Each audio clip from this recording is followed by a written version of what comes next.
What it do, ladies and germs? Got the late night boxing talks. The next episode of the relay is already fired up and ready to go. So after I finish this live, I'm gonna upload that right up there for your viewing pleasure. You know, all the boxing content you need is right here on the relay. The most diversified catalog of subjects, I think, in the whole YTBC. Because a lot of other content creators, they really just stick to the same subjects for the sake of metrics, you know? And I understand that. I don't knock their hustle, but I couldn't do that because I'd get bored too easily if I did. Ryder of the Storm, what it do, Deadly Punches. Darren Hodges is Hodgin. That's right, Midwest. We got to call Teofimo up. We got to get him a circle of friends, bro. He need buddies, yo. He need people that'll, be nice to him and shit. Michael Giles in the building, all the way from Canada. Jack in the building, Deed in the building, Victor Jimenez, que lo que manin. Nate Alien, what it do? Hi, hate watchers. I know you're watching. You like to pretend that you're not, but I know that you are. D Marsh, what it do? Yeah. And yeah, man, I seen a thing from Chris Eubank Jr. He basically said that, he revealed that he was not told about Conor Benn's first positive drug test and only made aware the second time. He was quoted as saying, "I wouldn't have accepted the fight in August if I'd known he'd failed the test before. By the time I did find out, it was too late." And no, it wasn't. This is more of the bullshitting I'm talking about in the sport of boxing. If you wanted to call that fight off, at any point after you found out that he failed a drug test, you could have. But we all know that underneath it all, the fighters, their managers, and the promoters, aside from the front that they put on, likely for the boxing community, and any harsh judges, that are out there that would look at the sport like, wow, that shit is bent. Bro, if you wanted to call that fight off, you could have called that fight off, bro. If that's how you felt about it, you would have called it off. You know what I mean? So I don't really buy into that. What's goody, Justino? What it do? And yeah, man, it's a big weekend of fights. We got Chocolatito versus Estrada, part 3. I am going with Chocolatito. I don't think I'm going to do a prediction video because I've said already many, many times on many, many lives and many other episodes of the relay that I think Chocolatito wins the fight. I think he won the second one. I think he'll win the third one. Juan Francisco Estrada, he's a great fighter, El Gallo. But he really, he's been looking more and more human fight by fight, whereas Chocolatito, he's just looking better and better, So I was goody, my man Jamie Bourne in the building. As a fellow Texan, I believe Bud stopped Spence. I was actually supposed to. I was supposed to be on the round table, but then I had to hit up J Habib. Shout out to J Habib. I hit him up and I told him that, I wasn't going to be able to do the round table because Clavel versus Plata was supposed to be tonight. And then Clavel versus Plata ended up getting fucking canceled. So, I hope to be on their podcast next week. I hit up J Habib because I think I hit him up on Tuesday and I told him, I forgot Clavel versus Plata is tonight, or it was supposed to be. And then yesterday the fucking thing got canceled because Clavel is sick. Shout out to Kim Clavel. But I'm hoping they could save me a spot on Thursday. You know what I mean? Because I've been waiting for that fight. They moved the fight to January. I already did a video on it. Wepa. I'm not Puerto Rican, by the way. I'm Dominican. And yeah, I was supposed to be on there. Now I regret canceling, but it's been a little bit of a weird week. Every so often there's a weird week, and this was a weird week. A lot of childishness, a lot of infantile behavior, a lot of little kid stuff. Cityware says, Jules, you're such a Matchroom groupie. You must be my groupie if you here, bro. Because there's no way you should you can't reconcile me being a Matchroom groupie and then you making a conscious effort to watch me. That doesn't make sense. It's fucking stupid the way some of y'all pass y'all time. Let me get on the internet and say jackass shit and act like a fucking jackass. If I'm a Matchroom groupie, then don't watch me, you fucking idiot. JD, what it do, what it do, Will, what it do, what it do. Motherfuckers is so mad that I like Matchroom shows. And don't watch this fucking channel, you fucking bozo. It's not complicated. There are thousands of boxing channels that I don't watch. I don't bother. I don't even say anything about them most of the time. Not anymore. I don't bother with them because I don't see the point. I didn't understand in the beginning. You know, I was new to the YTBC, and I used to do the same thing that everybody else did until I realized, what the fuck do I care what's on their channel? I don't watch that shit anyway, you know? Even though that is going to be a subject, there is a subject that I am going to broach that does kind of address that, but it's because of how egregious what is being said is. You know, that they're basically attacking a child. I don't care how much you love boxing. There's no justification for taking aim at a child, even if it's the child of a boxer that you don't like. I don't know what kind of piece of fucking... Well, I do know what kind of piece of fucking trash does that. So, we'll talk about that. Matchroom has great staff, same with Top Rank and Golden Boy, done media for each, and the worst organized on more than one event was PBC. From fights to the staff, that company sucks. I agree. You know, aside from the occasional fight that they put on that is halfway decent, they do seem disorganized. You're not the only person that has said that. I believe that Greg Cohen also said something very similar. He said something very similar to that they're a bit disorganized, that Heyman can make you feel like the most important person in 1 minute, and in the next minute, when he doesn't want to be found, you can't find him. Matchroom puts up so many shows while PBC hardly does a quarter of what they do. Yeah, like, I don't know, like people tell me, oh, you like Matchroom so much, and then stop fucking watching me. If you don't like that I like Matchroom shows, then get the fuck off the channel. What the fuck are you wasting your time for? You don't like Matchroom shows, right? Then what the fuck are you doing here? Aquí en lo mismo, Danny Lopez. Am I supposed to not like Chocolatito versus Estrada? I'm not supposed to like Wood versus Conlon? I'm not supposed to like that? I ain't supposed to like Taylor versus Serrano? Shout out to Amanda Serrano.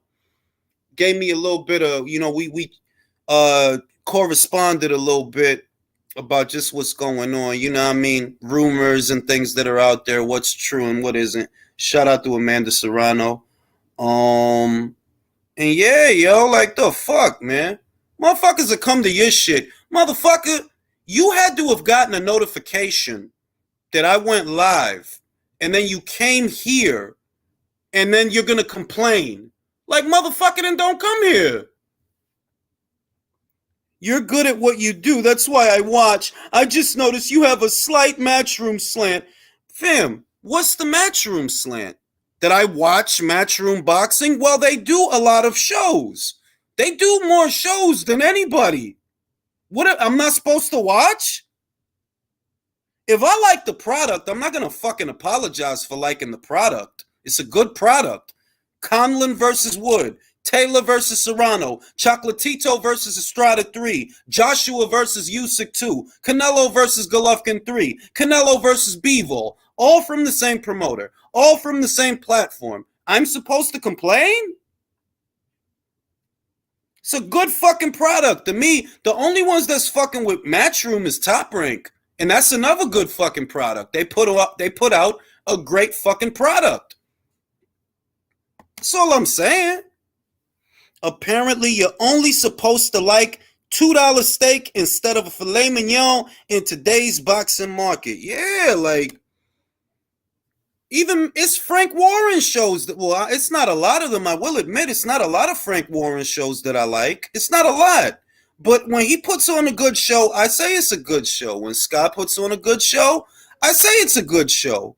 Even when PBC, the occasional PBC fight, if it's decent, I'll give them their props. But most of the time, yeah, a lot of the good shows and a lot of the big fights, Zerto versus Bivol, all in the same year. All in the same year. All relevant fights. All important fights. Yeah, a lot of Frank's shows suck. I ain't going to front. But Parker versus Joyce was okay. You know what I mean?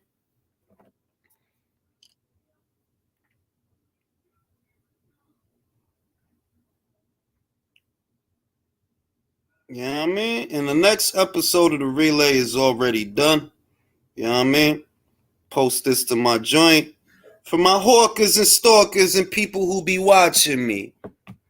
Talk behind the back because they scared to talk to me. Watching from a distance. Better listen. Use a prick and get off my dick. Ow! Bars.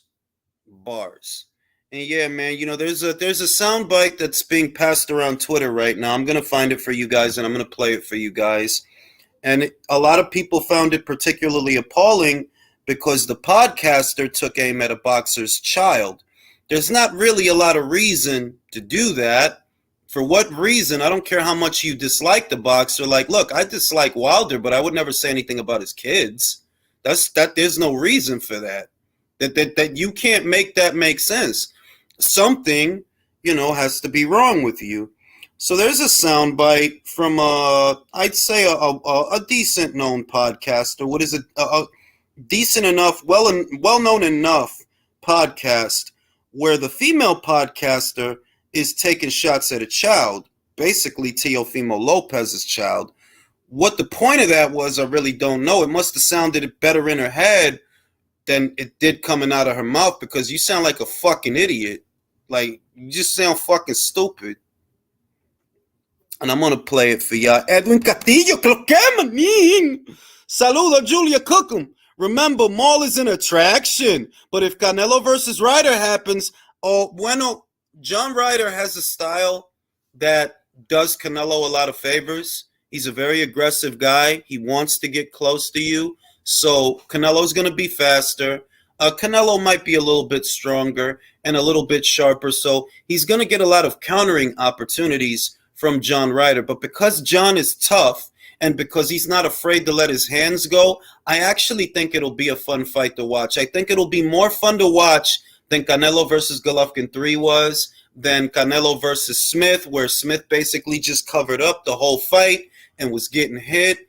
I honestly believe that Canelo versus Ryder will be more entertaining to the eye than those fights were because John Ryder is not a safety first fighter. He's not a back foot fighter. He's a come forward, aggressive, mid-range to inside guy. So as long as he stays in character, we should have a very fun fight to watch. Give me a second, guys. I gotta try to find this fucking thing. Where the fuck is it, man? I just fucking... Oh, there it is. Okay, so I want you guys to just listen to this. The female podcaster is basically taking shots at Teofimo Lopez's child. I'm not sure why. I'm not sure in what way that has anything to do with boxing. And I'll let you guys listen to it, and you can tell me what you think. So his crackhead ass daddy ain't off limits. That little kangaroo neck ass bitch you got here off limits, and that damn baby ain't off limits. See. No. For me, don't do that. Don't do that. Don't do that. That's enough. So his crackhead ass daddy ain't off limits. That little kangaroo neck ass bitch you got here off limits, and that damn baby ain't off limits. No. For me, don't do that. Don't do that. That's enough. Now I'm gonna say this. I feel like I'm a good. I've seen this guy. You know, that's the Trill Boxing Talk guy. Maybe I don't agree with all his views. You know, but he doesn't strike me as a bad person. I've never thought. He seems like a good guy. You know, like I always kind of got that energy from that guy. Like, nah, he's a good guy, man. You know, it's just sports after all. Everybody's sports takes don't have to be the same. But he doesn't seem like a bad guy for what it's worth. I just never got bad energy from that guy. Like some guys you get like, you know, just like shitty energy and dusty energy. You know, and he was trying to just cause her like chill out and calm down. And like, cause this, as a man, I mean, like, you know, it's all type of folk out there that, you know, that they don't mind saying something negative about a child. Maybe it's because I'm a dad and I know that I love my own kids. So I know what it means for other fathers that are out there that they have their kids and they love their kids as much as I love mine, certain things is off limits, you know, especially when we're talking about a triviality, because what we're talking about is sports. There's no real reason that a content creator, short of having some sort of psychological problem, there's no reason that a content creator or a podcaster should ever take aim at an athlete's child, a boxer's child. Like, in what way, shape, or form is that even boxing talk? What about that is boxing talk? I don't understand that. And we've seen this before to some degree when news was announced that Sugar Hill Stewart would be cornering Tyson Fury moving forward. I remember one guy, he's not really that popular and he's kind of funny looking. Like he's like a funny looking guy. Like, he is funny looking. Like, he just like his forehead is like a 6 head. And you could tell that he used to work out, but most of that is flab now. I forgot the guy's name, man. What's his name? Tetanus shot? It's T something. It's a T in the shit. And he basically said that he hoped that Sugar Hill would spin off the road and die in a car fire. And I'm like, bro, you wishing death on somebody because of a boxing match? You wishing death on somebody? Like, and then you kind of get that.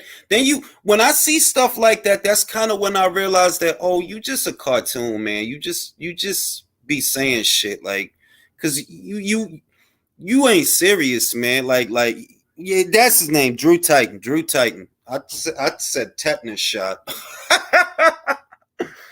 And I heard that shit. And I'm like, man, you just an emotional guy, which many men, y'all know, men look at when a man sees a man that cannot get his emotions in check, oh, you got girl tendencies. Because that's how men look at that. They look at that like, if you can't keep your emotions in check, tú eres un mujercito, tú eres un mujercito, tú eres una princesa. Because one of the year marks of, just being a man's man or an alpha male or a sigma. I'm a sigma, actually. I'm not an alpha. I don't want to lead a pack. I want to be left the fuck alone. You have to keep your emotions in check. Like, being emotional and erratic and indecisive and just pew, pew. Men, of honor, I guess, for lack of a better word, they frown upon that. Like, you just have a froward tongue. For my biblical people out there, you have a froward tongue. You know what I mean? I agree. It will be fuego. Ryder actually has earned it and deserves it. Unlike Beneduquez, Dudu, and Maul. Sorry, off topic. No, pero sí. Esa pelea está bien. Me gusta esa pelea. The stylistic matchup de esa pelea me gusta un tro. But yeah, just shooting off at the mouth like that, because that's one of the things you learn as you kind of get older, that do I totally dismiss mental health? I don't know what the fuck that has to do with anything, but I'm going to assume you have mental problems.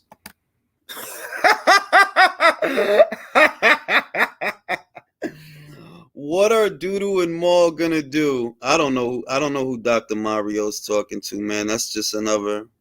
I don't even know. Isn't she a mother and grandmother? She should really know better. Very disgusting stuff. Yeah. You like to give people the benefit of the doubt, but people remind you all the time that most people are not worth talking to, and most people are not worth saving. And for all the shit they say, for all that bullshit, you ain't even, like, you're not even worth the trouble. It kind of like, we had a conversation the other day that I was, I just imagined a hypothetical scenario to where if internet trolls were confronted by the people that they troll, or if the things that they said finally caught up to them and something happened, what happens to them would not actually be worth the trouble. Because then you kind of see, they're like, You know, like, it's the internet, man. Female tendencies, a lot of mugs tend to show it a lot on social media. Yeah, because the social media is a different environment than the real world. You can overreact and you can say things that you would not say in a real life setting, devoid of consequence, which some people generally they like to behave that way on social media because they don't get to behave that way in the real world. You don't walk around telling people those things. I don't care what you say on social media. You don't walk around behaving that way to people. And you will notice that I try very hard to be respectful. I do. Like, I can't sit here with a screen and, I'm gonna, like, it doesn't feel right, and I'm generally a happy guy, so I don't. Fuck would I be on the internet if I were mad? I'd fucking go to sleep or something. Like, I'm not gonna fucking jump on the internet. Fuck does that? Like, but in any event, what the content, what the podcaster or the panelist, I should say, what the panelist said, it has a lot of people upset. I already seen that. It's a lot of it is guys. A lot of it is guys because guys know. Even though, guys is this and guys is that, the guys that love their kids, they hear that and they feel like you talking about their kid, like, you know what I mean? You sack of laundry looking bitch. You better never say that about my kid. That's the feeling that they have. They're like, you goofy bitch. What you think you sound cool saying that shit? That's the feeling that they get because they know that, look, that's a young father. They being fathers themselves, they probably don't get out of bed for a lot of stuff. They probably don't blow a gasket over a lot of stuff. But if you're talking about their kids, well, that's a different kettle of fish, That's kind of what that evokes, We can fix Drew Titan. All he got to do is forget Wilder and accept Titan. Yeah, that'll happen. Oh, my fault, Dr. Mario. I apologize, bro. I do apologize. Every so often I get trolls in the comments, and I do get a micro burst of aggression when I see that someone is taking the time out of their day. Not saying that you're doing that, but when it does happen, I do get a micro burst of aggression when I see that, like, somebody's really going to take time out of their day to be a troll. Like, go get some money. Go get some pussy. Update your wardrobe. Update your resume. Find something productive to do instead of being a jackass. There was one idiot on Twitter that I finally decided to block today because he goes out of his way to try to, like, have these little debates. And I'm like, I keep saying this, and I guess that's why people keep trying to do it. I don't give a shit what you think about boxing. Now, if you want to have a discussion, you can come here and we can do it in real time where I can make some money from it. But other than that, I don't want to know what you think about boxing. I don't want to know what you think about Canelo or any of the. I don't give a shit, bro. I don't fucking care. The only opinion I care about is my own. If I wanted someone else's opinion, I would ask for it. And you don't see me asking you for your opinion, right? Right. So why do you keep talking to me? I don't want to talk to you, fucking freak. It's always these guys with Google stock images. Like, bro, are you that fucking ugly or that fucking self-conscious that you got to do all this shit just to feel comfortable using Twitter? Or is it that you are someone that I would recognize and you're trying to hide? Either way, it's fucking pathetic. Like, get a life, bro. This fucking shit is stupid, man. Don't even care about the fight. Like, who asked for a third meeting? Not me, bro. Not me. I sure as hell didn't. But we got it. Shout out to Lo. Lo is actually Lo Henshaw. She actually likes the trilogy, She said that she likes Fury. He's very entertaining. Chisora is entertaining. And she doesn't mind the trilogy. But I do kind of mind it because there's a lot of other fighters like Michael Hunter and Martin Bacoli that would have made for a more interesting matchup than Derek Chisora, We can't pretend that you landed on Chisora by accident. You wanted someone safe, you know, and it is safe in a sense because you've fought him before, you've beat him before when you were younger. Years later, when he's older and he has losses in the double digits, well, you surely weren't looking for a challenge. You know, pray for my boy Booger Ray Leonard. Yeah, man, Booger Ray, he been quiet. That's another thing, man. If it's true that Gervonta Davis left Leonard Ellaby, I don't know what he's going to do. I don't know. Because the primary focus of Leonard and everything that he talked about, you know, when he was promoting Gervonta Davis fights. You know, that's basically, that was the focal point of all of his efforts. So if you're not in the Gervonta Davis business anymore, what business are you in? You know? Is he making the coffee at PBC headquarters? And wanted more money. Chisora brings a crowd. Big Rolo. Bro, what? Like, that was Gervonta's last fight, right? The Rolly Romero fight. How long ago was that? That was a minute ago, bro. It was a minute ago, bro. Go my man standing 8.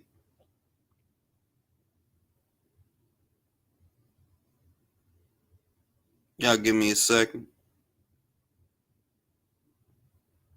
Just checking the joint. And yeah, man, I got hate watchers. I feel them watching me. I got hate watchers. I know you're out there. I know. And yeah, we're going to open up the chat to the panel. Get the chitty chat going. Get people's thoughts on Chocolatito versus Estrada. What they think Fury versus Chisora 3 going to look like. And please, everybody, give each other a chance to talk. Because the thing where 3-4 people try to talk at the same time, that is fucking irritating. Give each other a chance to finish each other's sentences, please. Because I got hate watchers. I got hate watching me. Hey, what's I up, got man? hate watchers. Let's crack a leggy, y'all.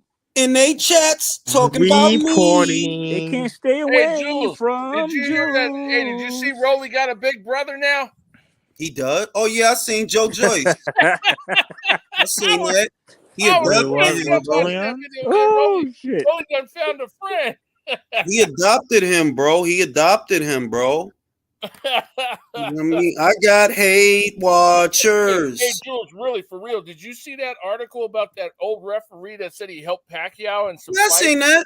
It doesn't surprise me, though, bro. The sport is bent. It's always been bent. Like, look, I think Manny's a great fighter, but you'll have heard me say this before, and it's not just about Manny. The greatest of the great fighters in this sport, like, look at Sugar Ray Robinson, for example, right? They all got some shit to them. If it's not something like that, like the Pacquiao thing that the referee helped him, he ducked Charlie Burley. You see what I mean? Mm-hmm. He ducked Charlie Burley. Nobody is squeaky clean, in other words. You know, like people hate that Mayweather didn't fight Margarito, or they hate that Sugar Ray Robinson didn't fight Charlie Burley, or they say that Ray Leonard, which I think is fucking stupid, by the way, because yes, Marvin lost the step, but Ray hadn't fought in like 3 years, bro. You know what I mean? Yep. So the way I look at it is this: does that mean that Manny's not a great fighter? No, Manny's a great fighter. Ray was a great fighter, both of them, both Ray Leonard and Ray Robbins. They were great fighters. They were epic fighters. Nobody's perfect. Nobody. And Jules, I was just going to say, like, even Jack Johnson, he's on the list. He wouldn't fight Sam Langford for a second time and give him another shot at his title. Yeah, I mean, Jack Dempsey, for all his shit, he would not fight black fighters. You could be all the shit they say, but you would not fight black fighters, bro. You see what I mean? Well, you know what the times were at that time, but racist ass piece of shit. That's what I was going. Yep. That's what I'm alluding to. The color bar. That's what it was. Look at his ass whooped, anyways. We can say that? Look, you know, this person was a great fighter and this person was a great fighter and this and that, but nobody's perfect. Like you bring up Rocky Marciano, yeah, 49-0, yeah. You fought till age 32. You probably had your reasons, right? Whatever, back problem. I'm just saying that I don't look at Rocky, even though he's one of the greats, but I don't look at him like Joe Louis. You know, nah, because you got up out of here fast, bro. You got up out of here real fucking fast. To me, that for that era, retiring at 32, yeah, that's kind of fast, bro. Like fucking. What about That was fast, bro. Like, come on now, like 32. You retired young. And like, even though he beat Joe Louis was 37. No, he won. No, he won 37. Joe Louis wasn't. He was. I don't think he. You know what the shit was? Joe had a lot of fights, so we know that he was aged. Like, I think he was 30. Wasn't he 34, 35? I could have swear he was in his late 30s. I swear he was because I looked it up and his age at the time. I swear late 30s. Let me see. Let me check. Verify. Yeah, look that up, man. Yeah. Check. Please. Because I remember looking it up not too long ago, and I was like, wow, he really wasn't that old. But you know, he had a lot of fucking fights, and when you have a lot of fucking fights, make you old. Yeah. All right, he fought Rock. All right, let me see. Let me get to the shit. Oh, you was right, bro. Okay, 37, right? Yeah, you was right. You was right. Okay, yeah. Right. Okay, cool. So I'm not You going was right. You was right. Yeah, but he was. My fault. Joe was bigger, and he was on a 9-game win streak. So. Yeah, but by that time, let me see. Yeah, by that time, fucking Joe, which isn't terrible. Like honestly, it's not a bad record. 66-2. You know, that's he lost to Ezra Charles as well. Nah, it says it right here, 66-2, bro. No, it can't be. He lost to. That's it. He lost just twice. He lost. That's what it said. I'm just looking at it for what it is. He lost to Rocky Marciano. It says ahead of the fight because you know they do the record ahead of the fight. What did you go in with? And ahead of the fight, it says 66-2, and you know obviously Rocky was 37-0. He hadn't lost to nobody. He never lost to nobody. But 66-2 ain't bad. Okay, so Rocky gave him his third loss. Yeah. Got it. Okay. And you know, it's like a lot of it is common sense that if you 66 fights in, well, not really 60, not 60, 68, basically. That's a lot of fucking fights, bro. Yeah. It is a lot of fights, bro. And considering how active all the fighters were back then, like how active they were as well. To not fighting every year or once every 2 years nowadays, like most guys. Look at Fernando Vargas. I mean, he had less fights and he was totally damaged, man. Motherfuckers, but you know what the shit with him? He took some real ass whoopings. Like that's another that Fernando got fucked up, bro. He took some ass whoopings, man. Yeah, he did. Took some ass whoopings. When did he first become a champion? How old was he? Was he like 21? Okay. Was he like 21 when he? Yeah, he was 21. Yeah. Yeah. But you know, he was an entertaining fighter too. I like one thing I liked is that it's not that he was a shit talker; it's that he was talking shit to Oscar. You know, I didn't like Oscar. I didn't like Oscar at the time. So you know, I like him. Like, yeah, talk that shit. Fuck him up, man. Yeah, I mean, but you got to appreciate Oscar a little bit. He fought the fights.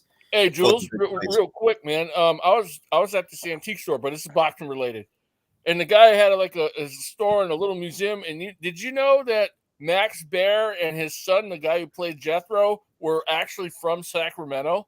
And they I didn't know that. I didn't know that. You did? No, I didn't. I didn't. You talking about Max Baer that he killed 2 guys?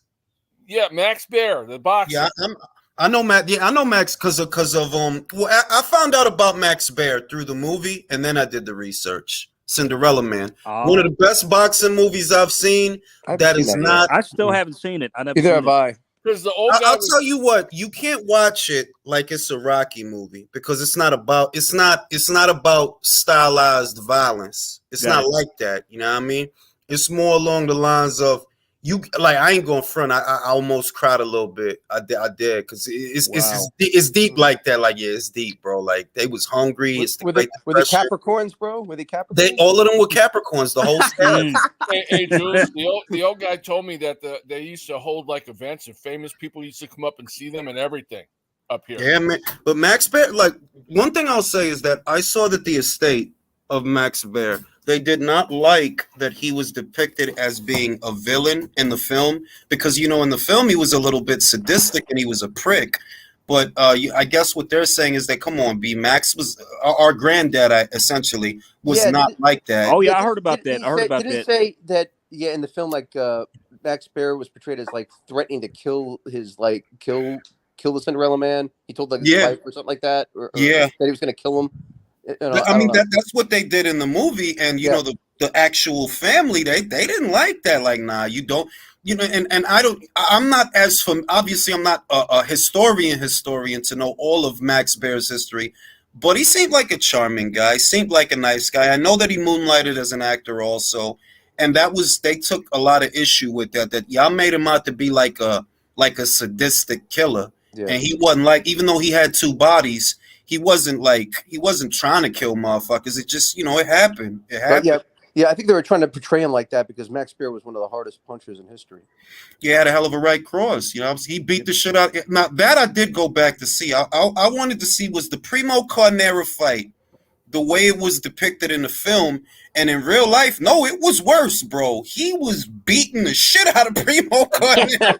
But Canero was not. He was like a circus attraction. He really wasn't even a boxer. Yeah, he's like you know, his thing was that he was a giant. He was because he was a fucking giant, but he wasn't a giant like, you know how Braun is not. He doesn't have gigantism, or Anthony Joshua or Tyson Fury or Deontay Wilder. They don't have gigantism. They're just tall. You know, they're just big men. Whereas Primo, you can see that Primo now, you got like a thyroid thing going on, bro. Like you got like a thyroid. Like you could look at him and see like, something ain't right. So pretty much he was like Valuev back then, more or less. Okay, got it. He's like an Italian Valuev. Yeah. That's Jules, like Peter Puritan says watch his fight with Galento. Tony Galento. I think I seen that.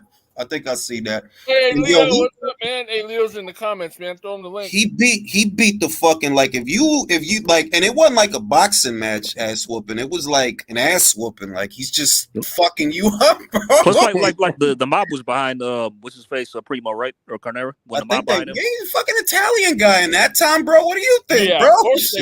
The mob was behind a lot of guys. They weren't just. And who ran boxing back then? The mob.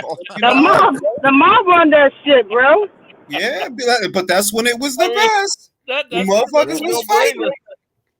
Even Sugar Ray Leonard Robinson was told that years later that he carried a guy named Johnny Cicerero or some Italian guy. He said that Cicero? Something like that. That he carried him because the mob basically told him to do that. It's like he was clearly doing that because of mob influence. Jake LaMotta took a dive against what's that fighter's name in 4 rounds to get a title Fox. shot. Yeah. Shit, yo. Will says, and that's not counting the unofficial fights he fought during World War II. Joe Louis might have had more knockouts than Primo Carnera if they counted those. See? History lesson. Max broke Carnera's jaw, his ankle. Yeah, because if you watch the fight, listen, go for those that haven't seen that fight. It's not a boxing match, bro. It's just him beating the shit out of him up and down the ring. It's not a boxing match. Not a boxing. It's like an ass whooping. It's like Primo stole a bag of chips and he caught him and then just whooped his ass. It's not a boxing. Ain't no jabs. Primo walked out to the ring and they announced, "Let the ass whooping begin." Max broke Carnera's jaw, his ankle, his ribs. That was accurate what they said in the movie, that because of his height, that was because he had to punch up to hit him. That how the fuck he break his ankle? If you watch it, he knocked him over. Mad times, be like he was knocked. Like in all likelihood, Primo broke his ankle on the fall, but it's because you getting fucked up, bro. Like, and the ref didn't stop that shit. What do you think about Max Baer versus Big George? I mean, Max Baer would have been a lot smaller than Big George because remember, George, Different eras, man. Yep. the heavyweights progressively got bigger. Yeah, they were undersized Correct. back then. They were undersized Yeah. back then. Yes. Like in Rocky Marciano's era, some of the guys that he fought weighed 172. So those would have been light heavyweights Yeah. in the postmodern era. So I don't mix and match those because the discrepancy is too big. That would be like, see, I could put George, right? You know why I could put George in this era? Where? Because a goddamn cruiserweight knocked down Deontay, a damn cruiserweight knocked down Fury. So Yes. I could say that a dude that's 6'3" can get to them. Why? Because I seen Nevin Pajcik got the Fury. But wait a Motherfucking minute. Cunningham got the George- Fury. Max Baer was like it came in at like 215. Big George, when he was in his prime, came in at 217. That's not Yeah, but then in his Not 1990s, 215 these days. he came in 215. 215 back then is 240 now, bro. Yes. Yep. You have to like level it. It's like different eras. It's like man. inflation, bro. It's like Yeah, it's like exactly. inflation. It's like inflation, bro. If, But like I I said, think you by give today's me, standards, and I stand by this. If you give me that Ray Mercer that beat Tommy Morrison, and you put him in a time machine, and you drop him in today's heavyweight division, he He wins beats a all belt, bro. oh he yeah, wins he gets all a belt of for sure. them. Yeah, that version gets a Give belt. me a Hell yeah. George. You give me a Burt Cooper with that did 2 lines of coke. He wins a belt, bro. He Yep. wins a belt. Dude, Indefinitely. you know what? Put a prime Michael Dokes in today's I was division and just see gonna what say happens. that, man. I was just thinking of Dokes. Son of a gun. Michael Dokes, Bone Crusher Smith, Razor Ruddock. Put them in a time Oh machine. God, Hey, Razor. hey, Okay, you obviously Razor Do Running. you guys remember Michael Dokes' war 11? What was it? 11-round war with Holyfield. Oh my Oh, God, he that had was great lovely. hand speed. That guy had They- great hand speed for a Man, heavyweight. they And that went would be off. the advantage. You know that's the advantage that they would have in this era, that they're a little bit more nimble, they're a little bit faster, and they're more aggressive than today's kludgy heavyweight. Because I think like Filip Hrgovic is a prime example of today's heavyweight. A lot of these guys are really slow, and because they're so big, they don't have much of a work rate. They don't really throw that much, and then by round 6, their mouth is open. You know, that's more or less today's heavyweight. Them guys back then was going balls to the wall round 11, bro. They going crazy. They was having in that wars, shit. start to finish. Real shit. And these guys don't got they don't got the gas tank for that kind of war. They might have more power and more size, but how many of them are really good at managing the They're not distance? using the good Hey, pens. Stuart Dahl says Tex Cobb. Yo, Cobb could take a beating though. He could take an ass whooping. Oh, I yeah. don't know if Yeah, he he could. gonna win a belt, but he'll take an knocked out ass whooping Schmilling. though. I mean, not Schmilling. He knocked out Shavers. He did. He did That's knock true. out Ernie. Word, He did. He did. He did. I remember. Word, Yeah, B. I forgot about Cobb? that. Tex Cobb knocked him out? He did. He did. Oh, damn, I forgot about that. Ernie couldn't get rid of him. Ernie couldn't get rid of him, man. Cobb's statement was about that fight. He said, "Ernie, nobody hit like Shavers. Shavers can literally punch you in the neck and you break your foot." He was right, man. He was right. Ernie was that dude, though. Ernie was that dude. Like, he's a strong. Oh, and it's not because Ernie said it. It's because people who fought, everybody who fought him said, "Yo, Yep. this dude hit too fucking hard, B." Like, But what killed me was when Tex Cobb in the post fight after the Larry Holmes fight, talk about like, just so you know, I'd have had him. 15, 20 more rounds. He wouldn't have taken that kind of pace. I'd have got. you know what I'm saying? Hey, imagine Ron Lyle today, man. Oh yeah. Ooh, Ron Lyle. bruh. I mean, these is forget about the guys that everybody always asks for, like Ali and Joe Frazier. Give me Ron Lyle, Jimmy Young, Burt Cooper, Ray Mercer. Time Machine, those is the 4 horsemen, bro. Ooh, you know They what was would- Andy hey, Nails. you know what would have been a good one? Ray Mercer versus Ron Lyle. Bro. Ooh. Great fight. I got Oh, my Mercer winning goodness. that though. Mercer had a chance. Yeah, I got Mercer. I got Not just Mercer. that, Mercer had a pedigree. He was on the same amateur team as Roy Jones, Riddick Bowe. He came up with them, so he wasn't just like a brawler. He could box a bit and he could take a punch. He was a gold medalist. He won a gold medal. Yeah. Yeah, he did. Stop 88. lying. Yeah. 88 Mercer's career, a gold yeah. medalist. Yeah. Wow, I did not know that. I really didn't know that. I noticed because my pops was in the Navy and he told me a story about an amateur boxer he knew. He had to fight Ray. And even though my dad was rooting for it, didn't go well for him, unfortunately. But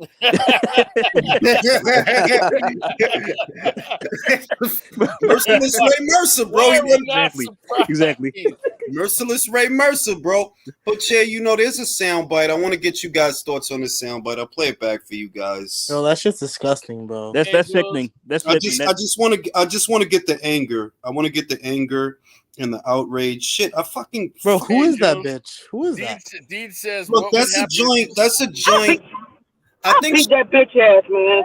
Listen, that's a joint on Trill Boxing Talk, and the dude, the host, he tried to get her to chill because it's like, look, man, guys don't really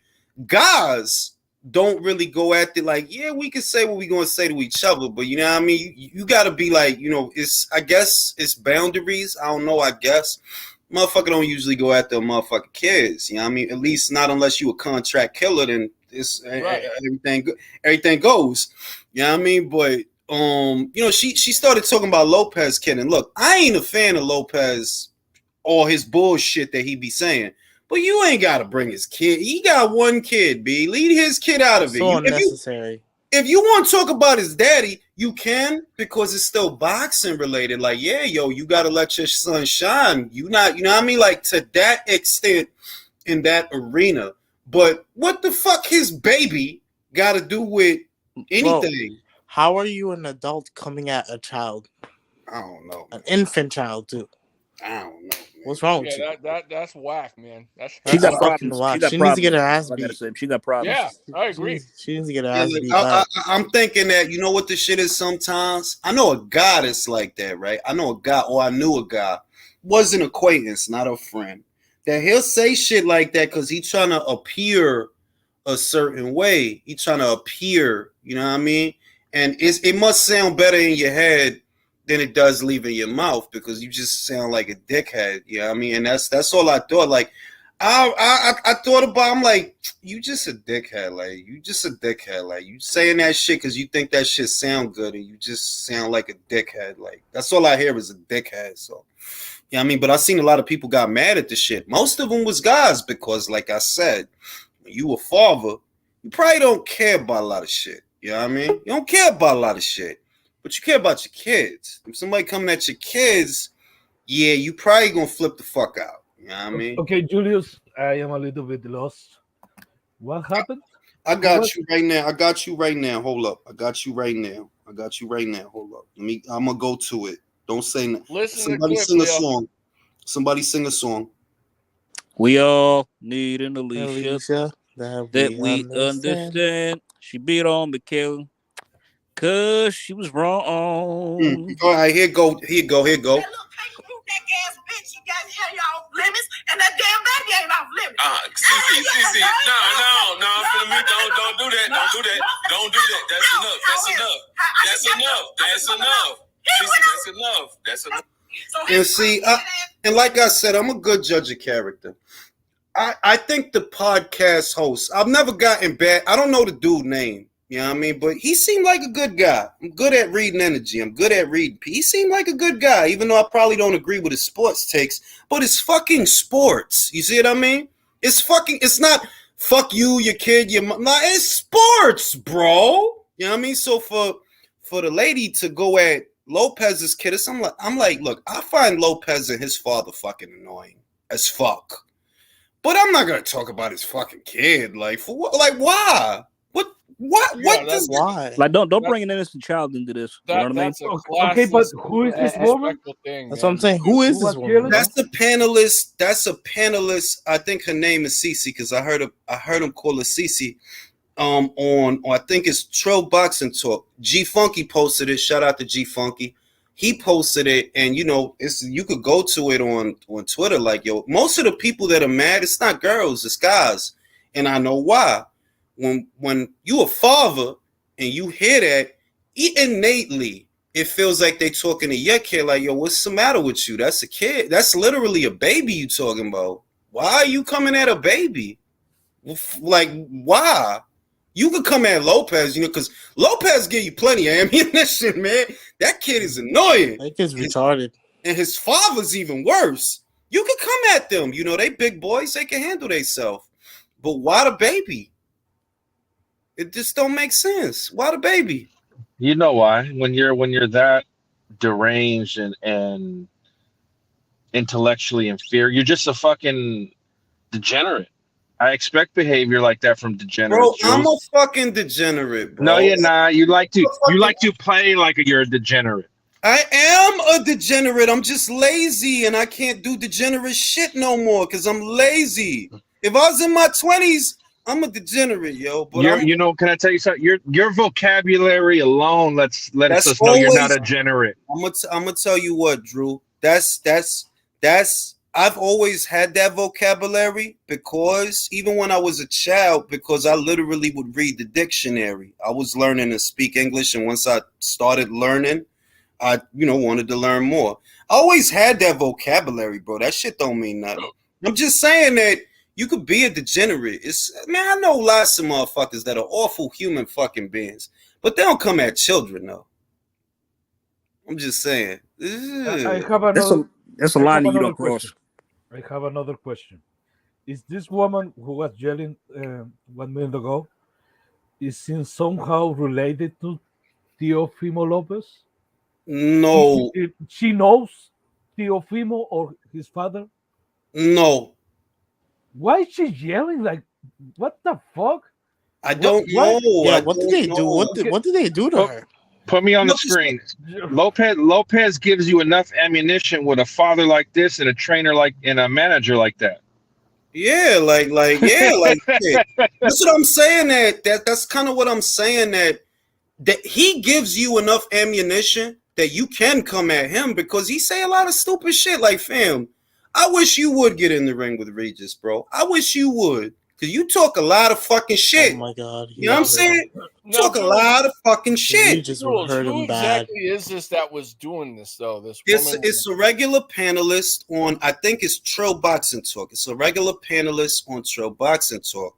Because on Trill Boxing Talk, what's the guy's name, man? I'm old, all right? I'll text it to you or some shit. I don't know the guy's name. But I just anyway, the woman's name is Cece the Cunt. That's what her name is. Okay. And Will says, I hope Tio don't get a hold of that. He's not shy about confronting people in the streets. I don't have kids. Yeah, that's what I'm saying. Like, maybe people don't understand this about men and some of those men that are fathers. But motherfucker take that shit personal even if it's not his kid. Just take it personal. Like, what's the matter with you? Like, yeah, But, I dig it. And like I said, a lot of guys are getting mad. If you go to that comment that G Funky posted, that video, it's mostly guys in that shit. Like, what the fuck is wrong with this bitch? What's wrong with what's the matter with you? You know what I mean? Like, there ain't no reason for you to come at no baby. You know what I mean? Right. Yeah, I think that woman needs equal rights and equal lefts. And a few boot party stompings on top. But that's why you gotta keep you gotta keep a good joint, get the Vaseline and the black forces that because you can't hit no girl, man. I'm not against that, you know what I mean? I am against that. You can't hit no girl. You just gotta get a girl to hit that girl and problem solve, you know what I mean? Now, as a New Yorker and the guy that slapped the chick on the train, do you condone slapping if she hits you first? And all right, I'm an opportunist, right? Exactly. I'm an opportunist on that train, in that tunnel, because they wasn't at the station. They was in a tunnel while the train was moving. Yeah, you slapped the shit out that bitch in the train while y'all. There was a smack her around the world. If you outside though, no, don't do that. That's your ass. Take that beating. Take it. If she hit you, take it and walk away. Take it. Ain't no way it ends. You deck the bit. If you deck her, if you hit her how you would hit a guy, you gonna break something. And then that's your asset. It don't matter what happened before that. Yeah. Funny thing, Jules, the guy that made the slap, that legend, apparently he was a baseball pitcher. So you never know. He might have broke his hand. Some scouts might have saw that how that video went viral. And they said, we can't sign this dude. One at a time, fellas. Hey, Jules, Crazy K says his name is Black Fight Fan. All right. And like I said, he was trying to get her to chill because it's like, fam, like it's a boxing podcast, right? It's boxing podcast, right? What does that have to do with boxing? Absolutely nothing. What the fuck? What the fuck is wrong with that woman, man? Goddamn! I don't like. It's like, yo, it's like, bitch, I'ma get some dick or shut the fuck up already, man. Goddamn. That's what I was gonna say, and I don't like to jump to that, but just being honest. Look, when you ain't been fucked in a while, and you ain't busting nut in a while, you get wrapped tight, and you got to, release that tension. So maybe what she needs is to go bust a nut or some shit. She looks like she came off as a dyke to me, but. Well, then maybe she needs to go get her pussy ate. I mean, whatever float her boat. She comes off like Baby D in Next Friday. Nah, because I don't think Baby D would do that. I don't think Baby D would do that. First and foremost. Yo, Jules, who was that girl from Set It Off? The one with the cornrows? That's Baby D. Oh yeah, that. Yeah. Set It Off is Queen Latifah. I forget her. That was Queen Latifah. But wasn't that her character's name? Baby D was in next Friday, wasn't she? Baby D's next Friday. All right. Look, I'm fucking old, okay? I don't blame her. That Baby shit D. was funny, man. I don't blame Baby D stopped chasing him for a cookie, remember? One at a time, fellas. One at a time. Go ahead, Leo. No, that motherfucker was playing. The guy, Baby D was chasing that guy. I don't remember his name. Day. He was Day. But he was playing with her. So fuck around, find out. Nah, I don't really want to find out, to be real. Yeah. Look, all I'm gonna say is, look, I know that people put on also when they're on camera, which is why when I got tagged to it, I heard it, but I wasn't listening. And it took for me to read the comments to realize, oh, why is everybody mad? Because I'm like, look, man, you point a camera at sometimes, motherfuckers just start to act. You know what I mean? Like, come on, B. You just saying shit because you think it sounds cool, And I'm pretty sure she probably thought that shit sounded real fucking cool in her head, but you sound stupid. Like, why? It's a boxing podcast, right? Right. So how you think that man will feel that you threatening his baby or you saying something about his baby? If they leave you in the room, fuck all this civilized shit, because when you strip people down to their bare bones, they're fucking animals. All of them. All of us. If they put you in a room with that man and they play that for him, what do you think he's going to do to you? Mm-hmm. Chris Brown her ass. I wouldn't feel bad. I wouldn't feel bad about it either. Just reality. That's not. Woke up to T Breezy. You know what I'm saying? Like, guys, especially dads, those of us that are dads, like I said, a lot of guys don't really care about a lot of shit. Motherfucker see a lot of shit, won't give a shit. But that type of shit, yeah, that always strikes a chord. And I'm just telling you, if you was alone in a room with that man talking all that fly shit, you gonna wish you didn't say that. I promise you that. It ain't me. I'm talking about him. Forget me. I'm nobody. I'm just telling you, if you was ever in a room with that man and they played that to him, you don't leave that room. Nope. By the way, Jules, it's like, fellas, I don't know if there was a video clip like years ago. Y'all might have seen it, but like, there's no audio, right? And I think it's at a McDonald's, cashier, like place. There's this little kid who goes up to the thing to get napkins, but then like there's this man right next to him who actually he looked like he kicked him. Like the next 2 seconds, the dude's dad just flew out of nowhere and did a Superman punch on this motherfucker and just knocked his ass out cold. Y'all seen the video of the dude? Look, the dude, it was one dude, right? It's a dude on a porch. He trying to hang on. The other young guy, he found out the dude put hands on his mom's. Yo, he beat the fucking shit out of that dude, B. Like blind fury. Like he just beat the funny part was out of that dude. Let me say this real quick. The funny part was when he tried to run hold on, country. When he tried to run away, he slid and hit the fucking car door. That's what I'm talking about. That's the funny part. Y'all send me that? Y'all DM that to me? I'll find it for you. That shit, yo. And the dude wasn't conscious, right? Because when he it's either the fall knocked him out or a punch knocked him out. I can't remember which, but you could see that the man is not conscious, right? And he is just me. Oh, I remember that video. Baer Carnera. Julius, do the impression. The outcome would be like the impression of you doing the guy that got stretched in the parking lot. It's the real shit, yo. Like, what word, right? Like, I mean, you know what I'm saying? It's just like, I think that people need to behave that really all of us content creators, those of us that are content creators, and those of us who might spend a little bit more time on social media than others because we actually draw an income from it, you need to behave in such a way as if these people were in the room. Stop getting so comfortable saying things that you really wouldn't say. You know what I mean? Like certain shit, you know what I mean? You can have your opinions, you're entitled to them, but that's the kind of thing I'm like, yo, dog, if you were in a room with him, you wouldn't say that shit. So why are you saying that shit? Exactly. You wouldn't. You know, you can have your sports takes in that arena because there's an etiquette in that arena. There's an etiquette for you to be a tough critic. There's an etiquette for you to be a disgruntled customer or a disgruntled consumer. Yeah, there's actually an etiquette that's comes with the territory. What doesn't come with the territory is people attacking your child. That does not have anything to do with boxing. But that's how far this is. That's how far this is going now. We're attacking like and I talked about kids are being attacked. I talked about like the Drew Titan guy that like when he found out that Sugar Hill, he going to train Fury. He's like, yo, I hope he die in a car fire. And I laughed. Oh, that shit is crazy. I laughed. I'm like, yo, the wild fuckers was so butthurt, yo. They were just venting. But I'm like, you don't think that that's a bit much? I don't even like Sugar Hill, but goddamn.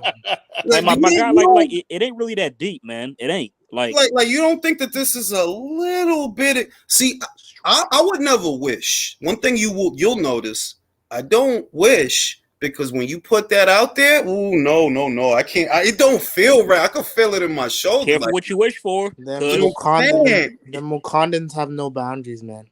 Nah, and when you do that, I'm telling you, the universe, listen, motherfuckers don't want to hear me. And listen, you shouldn't put stuff out there like that. All right. That's a fucking boxing trainer training a guy for a boxing match. That's it, bro. If that's how you watch boxing, you know what? You should stay away from boxing. If you get to the point to where you wishing that a motherfucker car spin off the road so he could die, yeah, you need to stop, bro. Maybe this ain't about boxing no more. It's something more going on. You're not lying. His hit is massive. They love Wilder so much they want to 69 him. They probably wanted to fuck Wilder. Can't lie. That shit is crazy. Like, you don't think that's a little bit much? Like car fire over boxing? You know what I'm saying? And let me say this. All the boxers that we like, right? I like I like AJ and Usyk and Stevenson and Haney and Crawford and a lot of the guys that, they still got let's say that, the undefeated guys.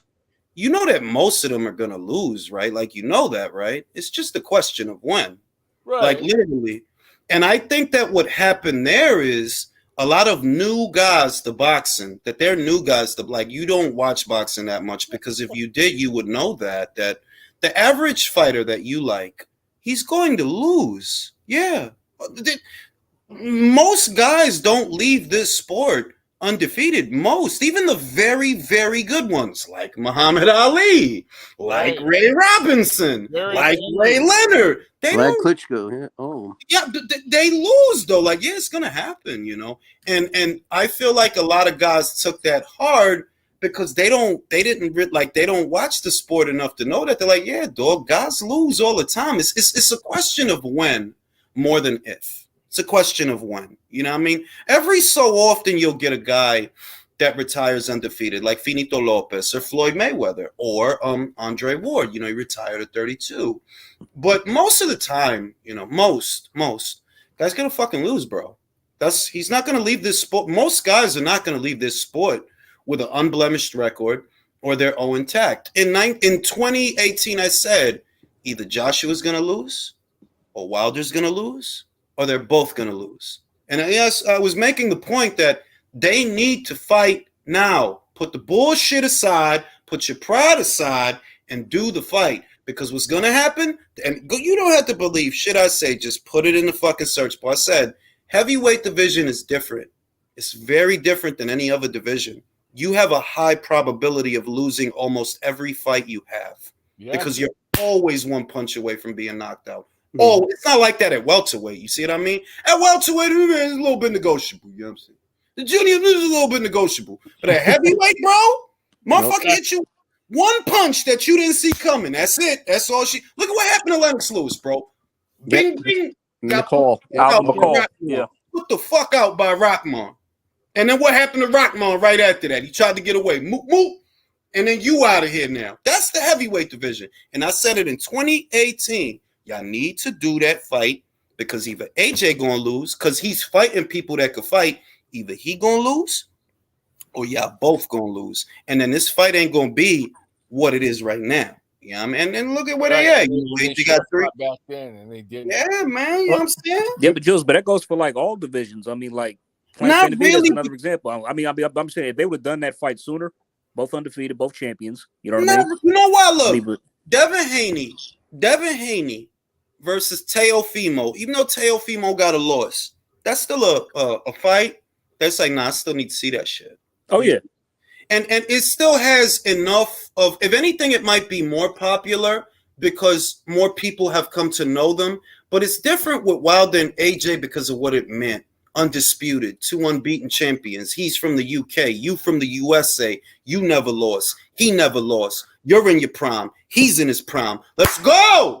And that's when they don't want to make the like. No, you think your platform. You think they're gonna do it now, even with PBC faltering? I don't even look. There's a reason that they might, and the reason is this: Wilder will not make with Andy Ruiz what he can make with AJ. That is a cold, hard fact. Tack on, because that was always the case in reality. The money was always there. True. But here's the reality, bro. You're almost 40. You've had 9 surgeries to your right arm. Do you really want to fight 3 more times? 3, 4, 5 more times? Do you really? Nah. Hey, Joe. So when you think about that, it's like I could see that because of that, I'm like, I could see y'all wanting to do the fight now, but I could also see you being a bullshitter, how you been a bullshitter, and really you just gonna fight Ruiz. You just want to keep talking about AJ. You know what I mean?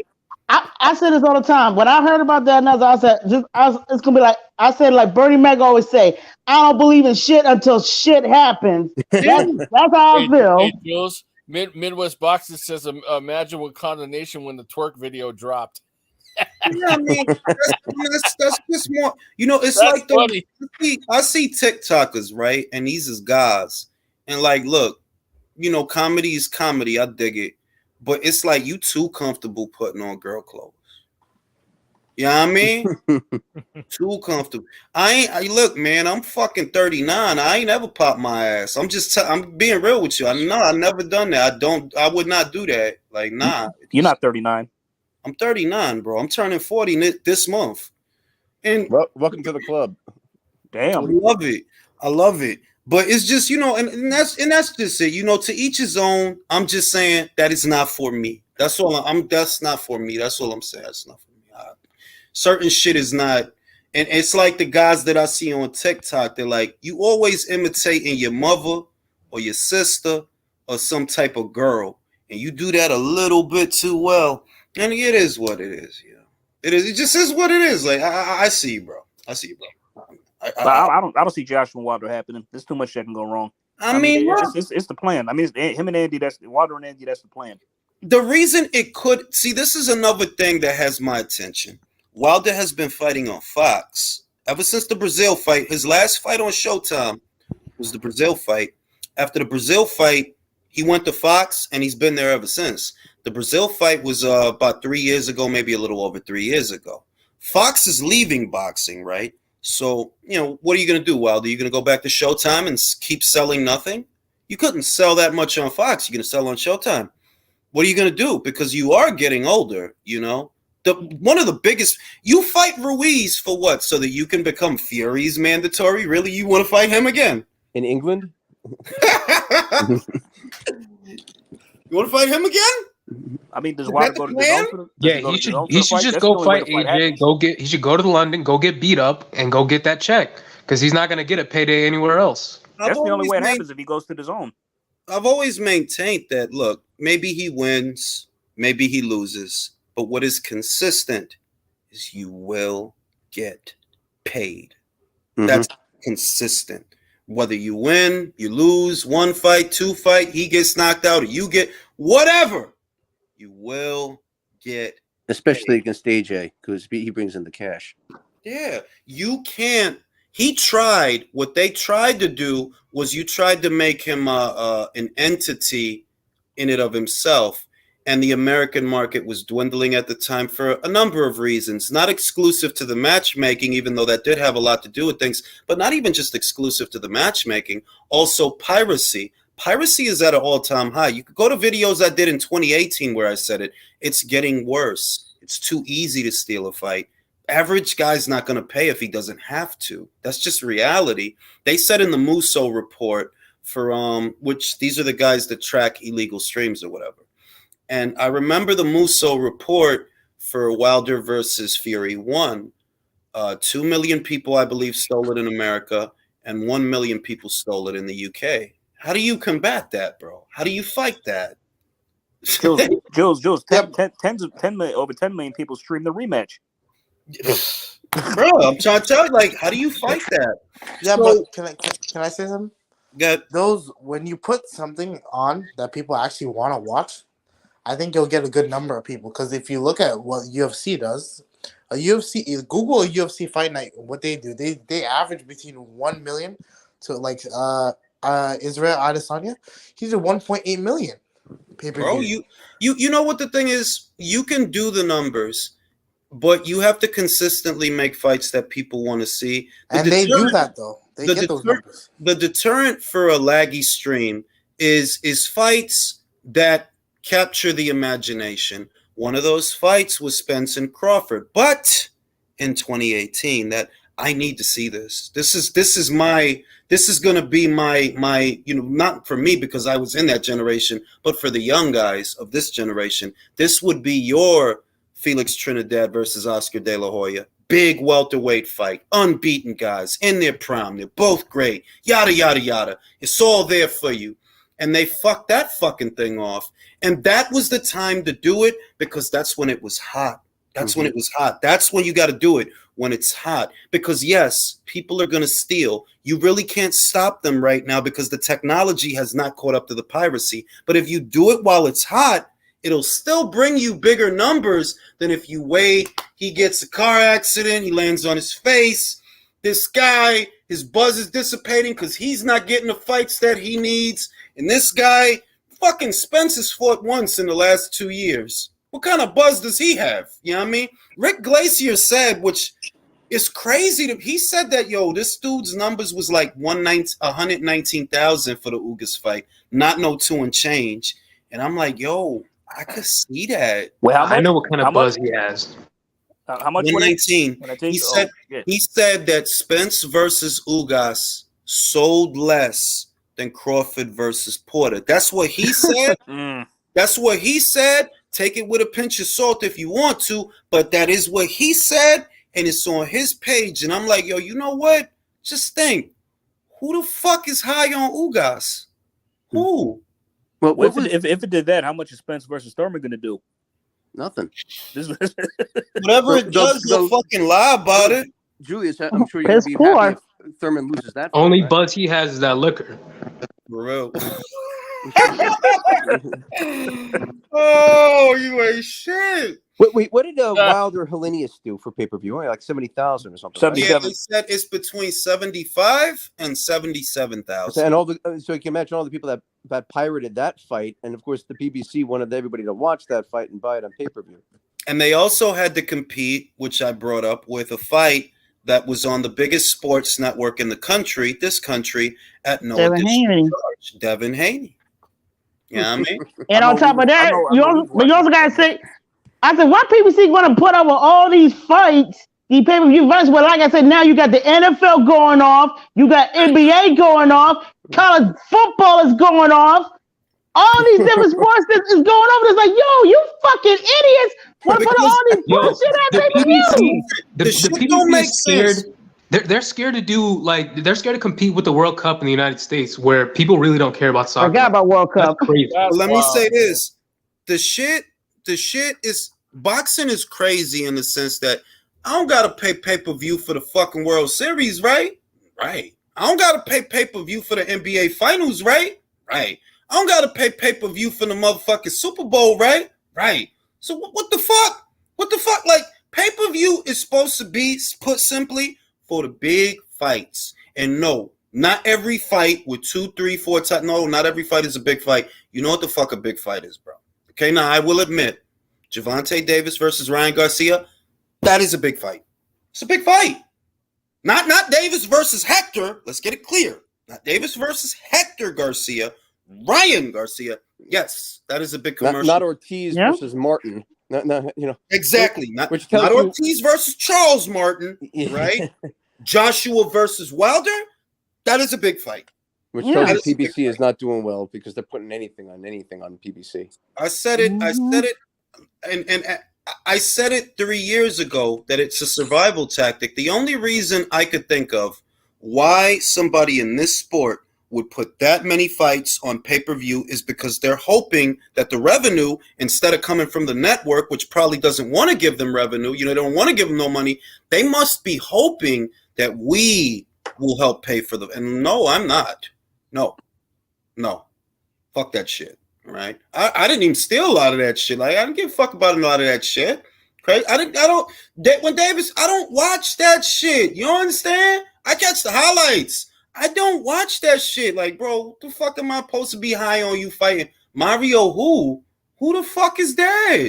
It was like 2 other shows on that day. It was a Matchroom show in Mexico, and it was an ESPN show, I believe, that same day. I'm like, what am I gonna give you $80 for? For what? Fuck out of here, B. And we all know if they'd have picked up ProGrade Zapata, they'd have charged us $80. Real shit. The only reason I bought ProGrade and Zapata, like I said, I fuck with ProGrade. You know what I'm saying? I fuck with ProGrade. And because I fuck with them, I bought the shit. You know what I mean? I got my money's worth. I don't know about y'all. Plus, Zapata's a good fighter, too. It's not like that. Exactly. Like, I fuck with them both. I know it's a good fight. I know somebody going to the hospital. I know somebody going to get knocked out. Yeah. I'm buying the fight, and I bought the fight. But that's them. You see what I mean? I fuck with them. I'm not going to do that for everybody, and they need more fights. Like, they got a fight coming up. Credit to them, because I actually like the fight, and I am going to watch it. Frank Martin, Michelle Rivera, December, I think it's 17th. It's either the 10th or the 17th. I think it's 17th. The 17th. That's the kind of fights you need to start doing those. You see what I mean? Unbeaten guy. It's high stakes. But that's why we watch, because it's high stakes. Somebody got to go. That's why we watch. You think we want to watch motherfuckers play it safe? I'm telling you we don't. Can't you see in the numbers? We don't want to watch guys play it safe. If the fight is entertaining, the loser don't even lose. Motherfuckers don't realize that. If it's a good fight, it ain't no losers. Like, look at Amanda Serrano. She lost, but people still want to see her. Exactly. Okay, but Julius, let me ask you this, because this is a problem. Look at Deontay Wilder. Deontay Wilder went against Tyson Fury. He drew the first fight. The second fight, he lost by a large margin. And the third fight was, I think it was more competitive than the second, but he still lost by KO. And his numbers dropped like drastically. Okay, Leo. Tú eres sabio, so te lo voy a decir. This is the difference. Deontay Wilder took that fight for all the wrong reasons, and that's why he got beat like that. This is the thing. When I watch Shakur versus Valdez, I know those are 2 competitors. They're 2 competitors. It's not one guy playing it safe, and he's only fighting the other guy because he thinks it's safe.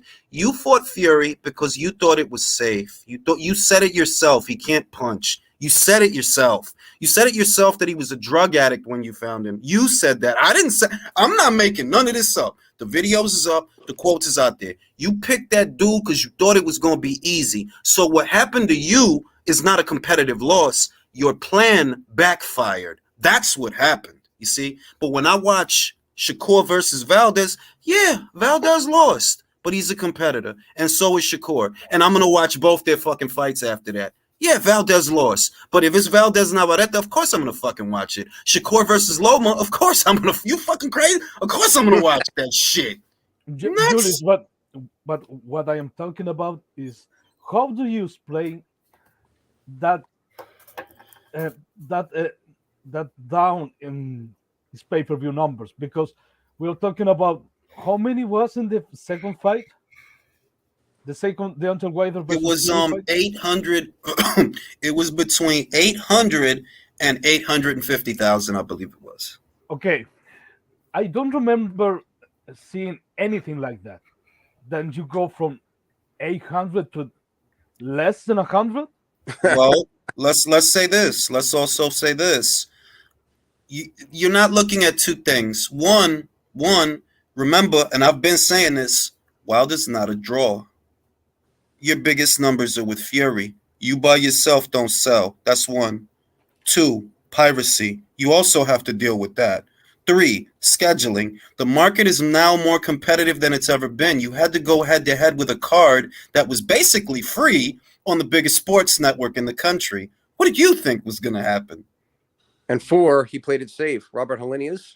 Who do you think want to pull out $80 in this recession, in these trying times, to watch you go one round with this guy? Is Not the me. undercard good? That's gas money. That's gas money. Yep. You know what I'm saying? You got to make fights. Now, I don't like to use Wilder as an example of things because the pay-per-views that I grew up with, right? And Floyd gets a lot of shit, but he fought the good fighters. People don't want to accept that, but he did. And that's why people bought the pay-per-views, man. Cotto was a good fighter. He was just coming off of avenging the loss to Margarito.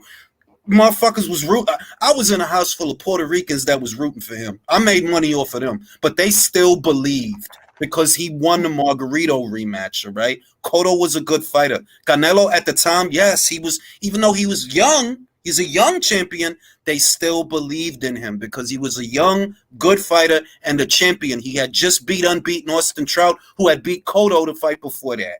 They believed in him, all right? This is the shit they don't say about the Mayweather era. Yeah, he sold pay-per-views, and the other guys helped him sell those pay-per-views too, though. Why? Because people believed in them. Now, you tell me, who believed in Robert Helenius? Who believed? Not me. Not me. Now, I said that man is going to get knocked the fuck out. That's what's going to happen. Didn't knew that. You need two guys that have two sets of fans that believe in them to make a super fight. Now, there are very few fights like that in today's boxing landscape. Spence versus Crawford is one of them, but the piracy is hurting them. The piracy they have two sets of very passionate fans. That I love Crawford, they love Spence, right? Right. All right. The piracy is still a problem. Piracy.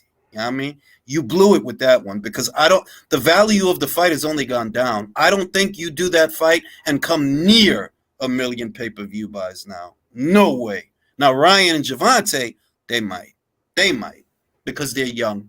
A lot of kids believe in Javante. A lot of girls want to give Ryan a little slice of pussy. They like, his TikTok videos and shit like that. Let me ask you this, Julius. Would you think, and I don't know how well he does with Mel Charlo, but do you think if Bud were to exercise the option, move up, and force that fight, do you think that sells for Undisputed there?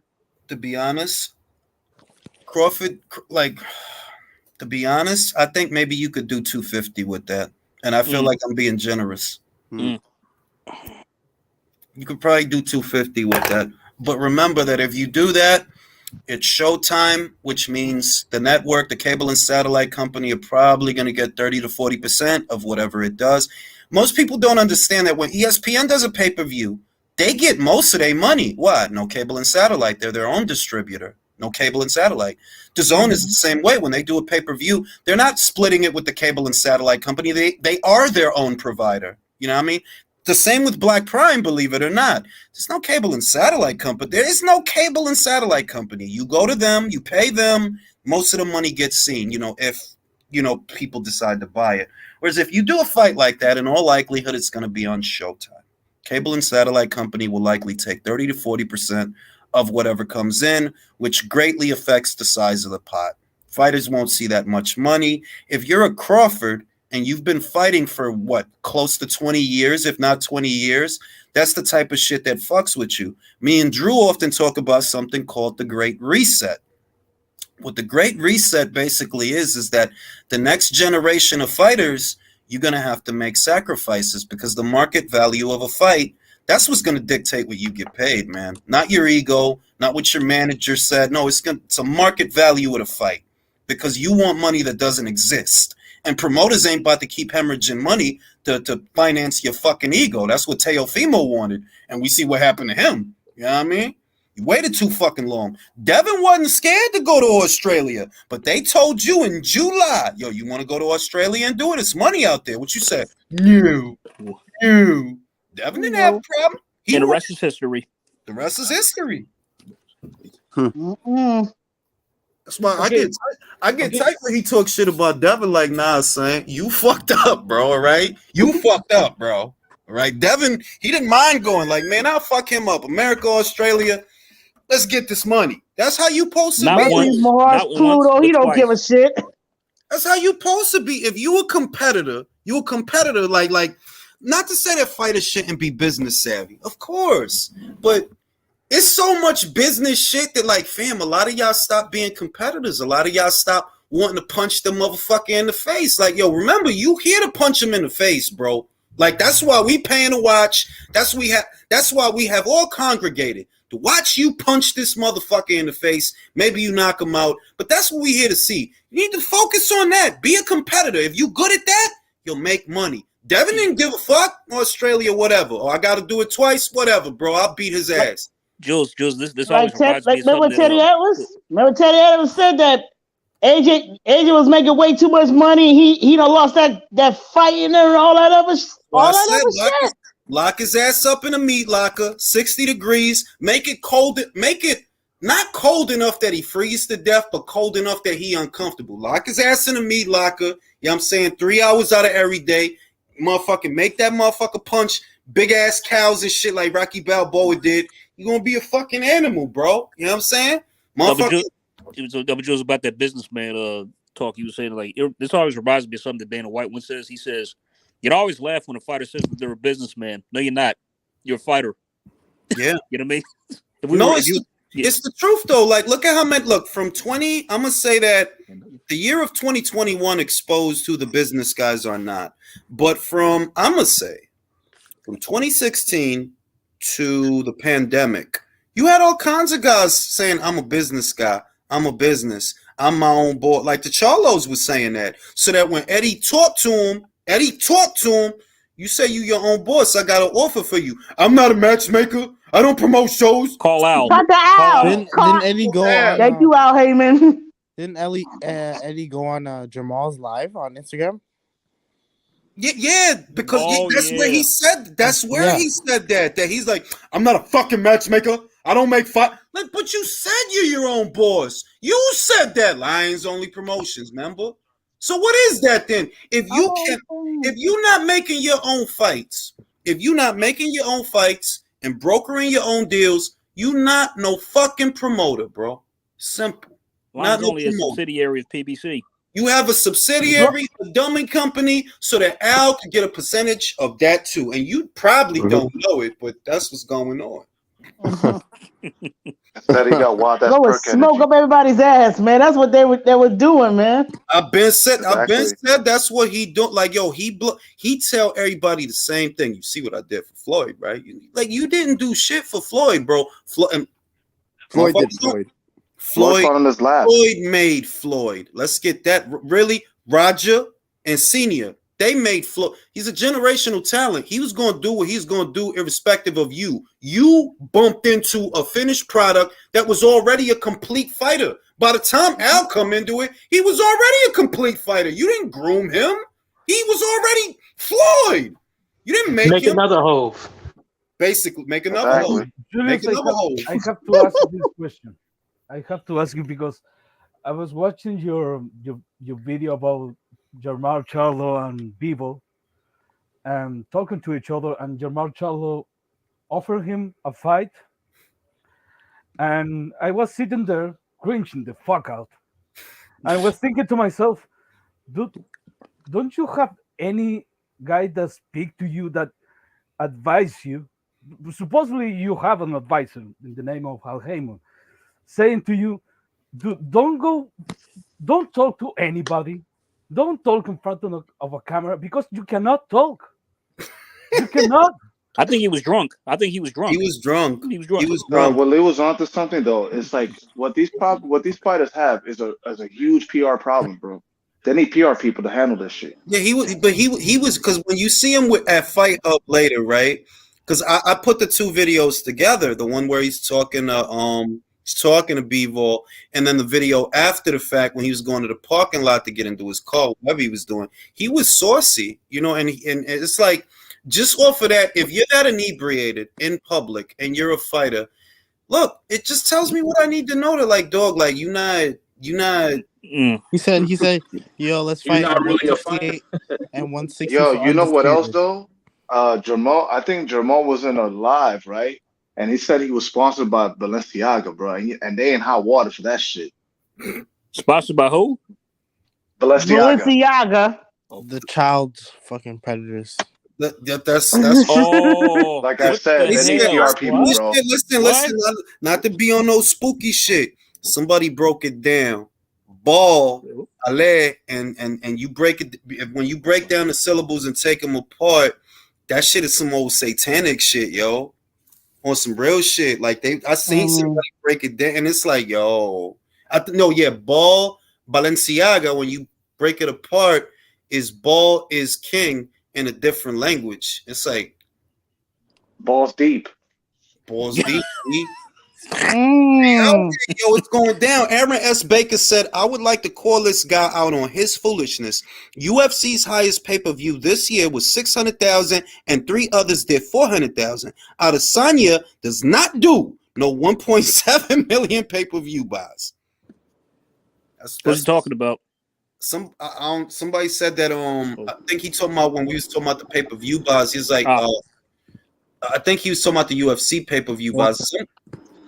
Michael, was that you? That was me, Jules, but yes, I told me. I don't know if you talked about this already, Jules, but don't you find it like a bit of irony and like poetic justice that we're gonna get a Loma Haney date before any of those PBC dates? I'm telling you, like, at this point, I feel like I'm beating a dead horse with because it's gotten progressively worse to where they're doing less shows and the mediocrity is just rife. That it's like, bro, like. Whatever, dog. You got guys, they super duper excited about Andre, who hasn't fought this year. About Charlo, who hasn't fought this. About David Benavidez, who only fought this. Like, bro, argue with yourself, bro. I don't give a fuck about them guys to be arguing about them guys, bro. Like I do. It got to be like, let's argue about Ioka and Franco. Can we argue about that? Let's argue about a Jogba and Rivas. Let's argue about real fighters that are fighting in real fights that are really made. Exactly. Because them fucking guys ain't fighting. They ain't fighting. They're not. Do you think Callum fights Buatsi?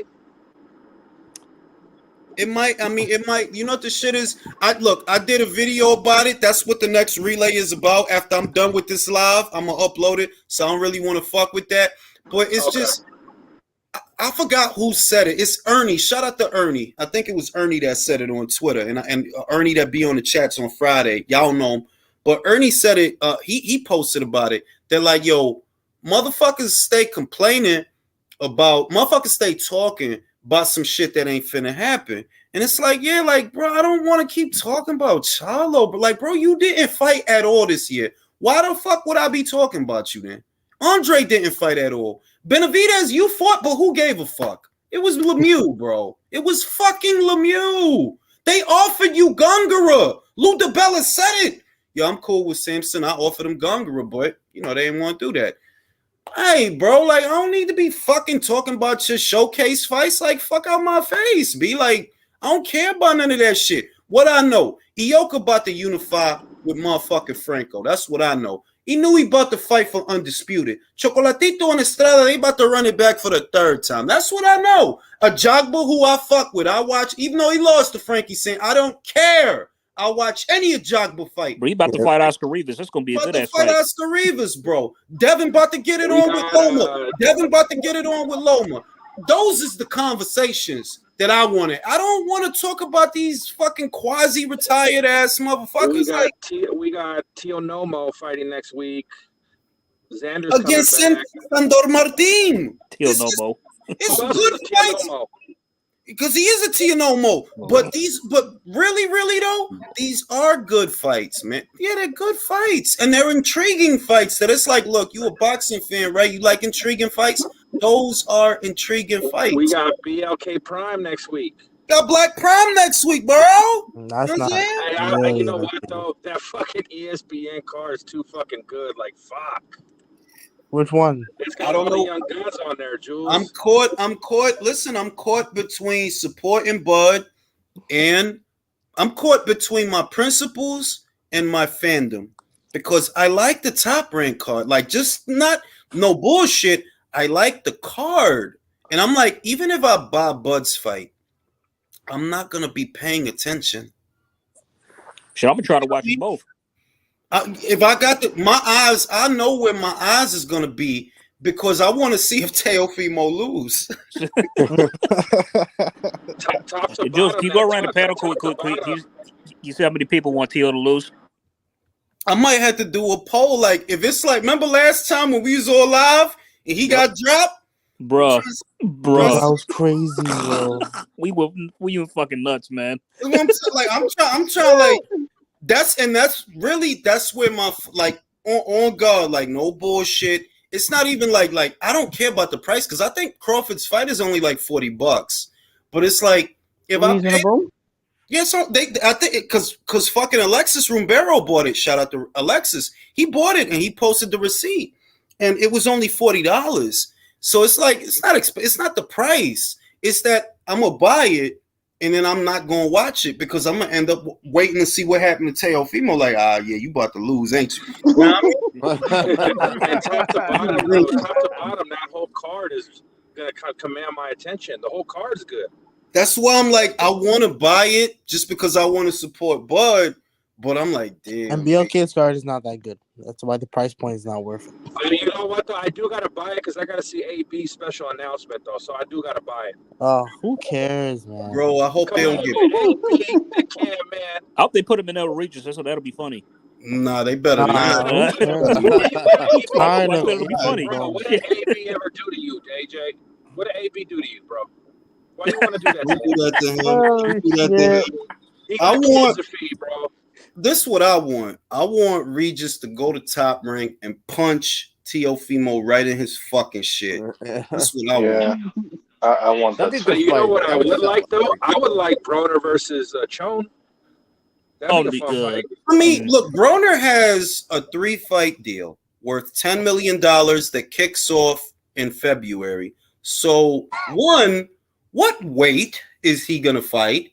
And two, what 3 guys is he gonna fight? Who? Good question. Listen, if Fury is gonna fight Chisora for the 3rd time, I want to see Broner rematch Molinagi. Yeah, I need that. The streets need. Wait a minute, but Jules, you're saying that Black Prime signed Broner to a 3-fight deal worth $10 million? Yes, bro. Yes, yeah. That might have been a bad investment, bro. Who's he? No, because see, this is what I see. If you could do Broner versus rappers, you can get your money. Yes. Oh yeah. Yes. I'll watch Broner versus Peter Guns. Yes. Yes. Yes. I'll watch that. Boxing or freestyle? I watch Broner like shit. Maybe you could do a little bit of both. But if it's Broner versus rappers, yeah, I'll watch that shit. Oh my god. Crazy. Like it's I know we can't get 50 because 50 got money, but if it's Broner, like let's say Montana, it's Broner versus Styles P. Montana Love. Yeah, that's one guy they could put him in with. No, Montana could you imagine what that fight gonna look like? Nah, Broner versus French Montana. No, they can't have Montana because that'd be like a civil war in Ohio. Yeah, like you can't do that. Do Broner versus like Freeway or Broner versus Beanie Siegel, Broner versus Glooch. I'll watch that. I will watch that. Like no bullshit. Broner versus Little Wayne. Nah, Wayne's still good. He got money. He don't need to be fighting. You got to get like a has-been type dude, like Peter Guns. Yeah, rapper who's hurting. Yeah, like he just fought. He just had a fight. Who he fought? He fought Aaron Carter. Did he fight Aaron Carter? What? Or no. A couple of months ago, God bless the dead. I know he dead. I'm aware. Oh yeah, Aaron Carter did fight. Yeah, who did he But fight? he had a fight. Yeah. Like he had a fight on that same show. Peter Guns fought on that same show. Oh yeah. Now Soldier Boy versus Broner. I watched that. Oh yeah. Oh yeah. Yes, I watched that. Think I want to watch that shit? I'll watch that shit. Tell him. So if it depend on like it depend on who they gonna put in there with Broner, you know, and you also have to put your thinking cap on.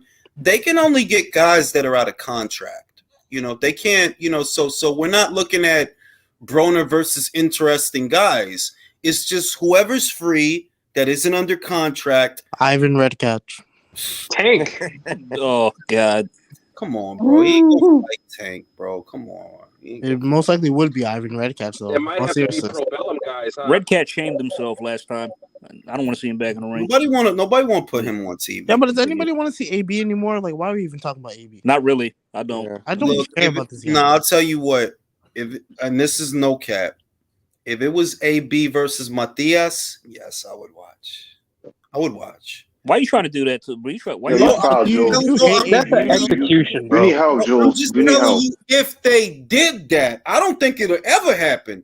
I'm saying if they did that, though, yeah, you could get me to watch Broner if they did that, because he's a harder target. One, look, we say shit about Broner. Broner's drawback, he don't throw a lot. He has a minimalist approach to boxing. But can he take a punch? Yes.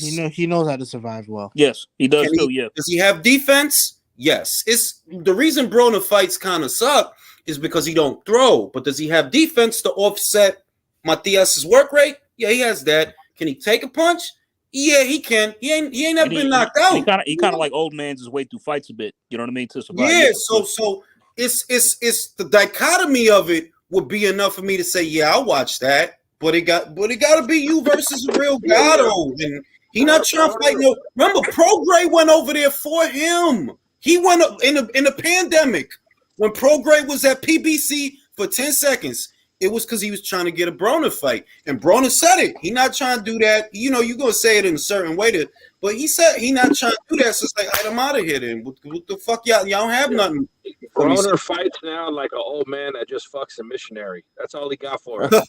Missionary's underrated, so don't say that shit. I'm not saying it's not underrated. I love it, but like that's all he got. He can't do nothing else. Well, he's an old fucking man, bro. You know what I'm saying? Like, he be drinking, doing OnlyFans and shit like that. You know what I'm saying? But he's not going to fight nobody real. That's the gist of it. He's not going to fight anybody that has a ceiling right now. So it's hard to imagine who they're going to conjure up for him to fight for 3 fights in a deal worth $10 million. Do you guys think Prograis beats Taylor in a rematch? Very possible. I like his chances, yeah. Yeah, depending on how he looks against Jackson. The first fight was close I like his anyway, chances. so yeah. First fight was very close. Yeah. It was. You guys think Prograis has gotten... I got Ruger. I think Josh is moving up, though. I don't think he's I'll tell you this much. Bro, moving up to what, though, bro? He's not moving up. He can't. He literally can't move up. I'll tell you this Why much. not? All the belts are tied up, man. I'll tell you this much. If Taylor fights like he did in the Catterall fight. Okay, that's for sure. That's for sure. Yeah, Regis stops him. Yeah, but I mean, even like everybody's convinced that he gonna move up, and I'm like, I bet. I don't think so. I don't. Me neither. I'm like, all the money for him is at 40. All the money. The Why Lopez did he fight. drop the belts then, He Julius? gonna fight at 47. Who? Yeah, but Julius, why did he drop the belts then? He only has the WBO. Because I'm gonna tell you why. One, the money. This is the wild shit, right? All the belts he dropped, right? The biggest money fight that he can have for him is Catterall. Not them guys, not Alberto Puello, not Subriel Matias, not Jeremiah. Those are not money fights. The Catterall rematch is more of a money fight than those fights. He dropped those belts for 2 reasons. One, he wanted to get married in the fall. I remember that. He wanted to get married in the fall. He wanted to take the rest of the year off. And 2, he didn't care about them fights. he only want the Catterall fight. That's the only fight worth any money, at least at that time, anyway. But now that Teofimo is there, okay, that's another money fight right there. That's another one for next year. And Prograde too. And Progresso. Progressive. For real, like shit, like man, nobody even know who has the WBA. I have to tell people who has that shit. That's what I'm saying. Like, nobody knows who these dudes are. Nobody knows who they are. Nobody Ponce, right? know that dude, bro. Isn't it Ponce? No. It's IBF. IBF, and it's still vacant. Bear in mind, as fast as they strip Prograde, the fucking title is still vacant. I mean, not Prograde, Taylor. For that shit, y'all might as well let him keep the belt because y'all still ain't make that fucking fight.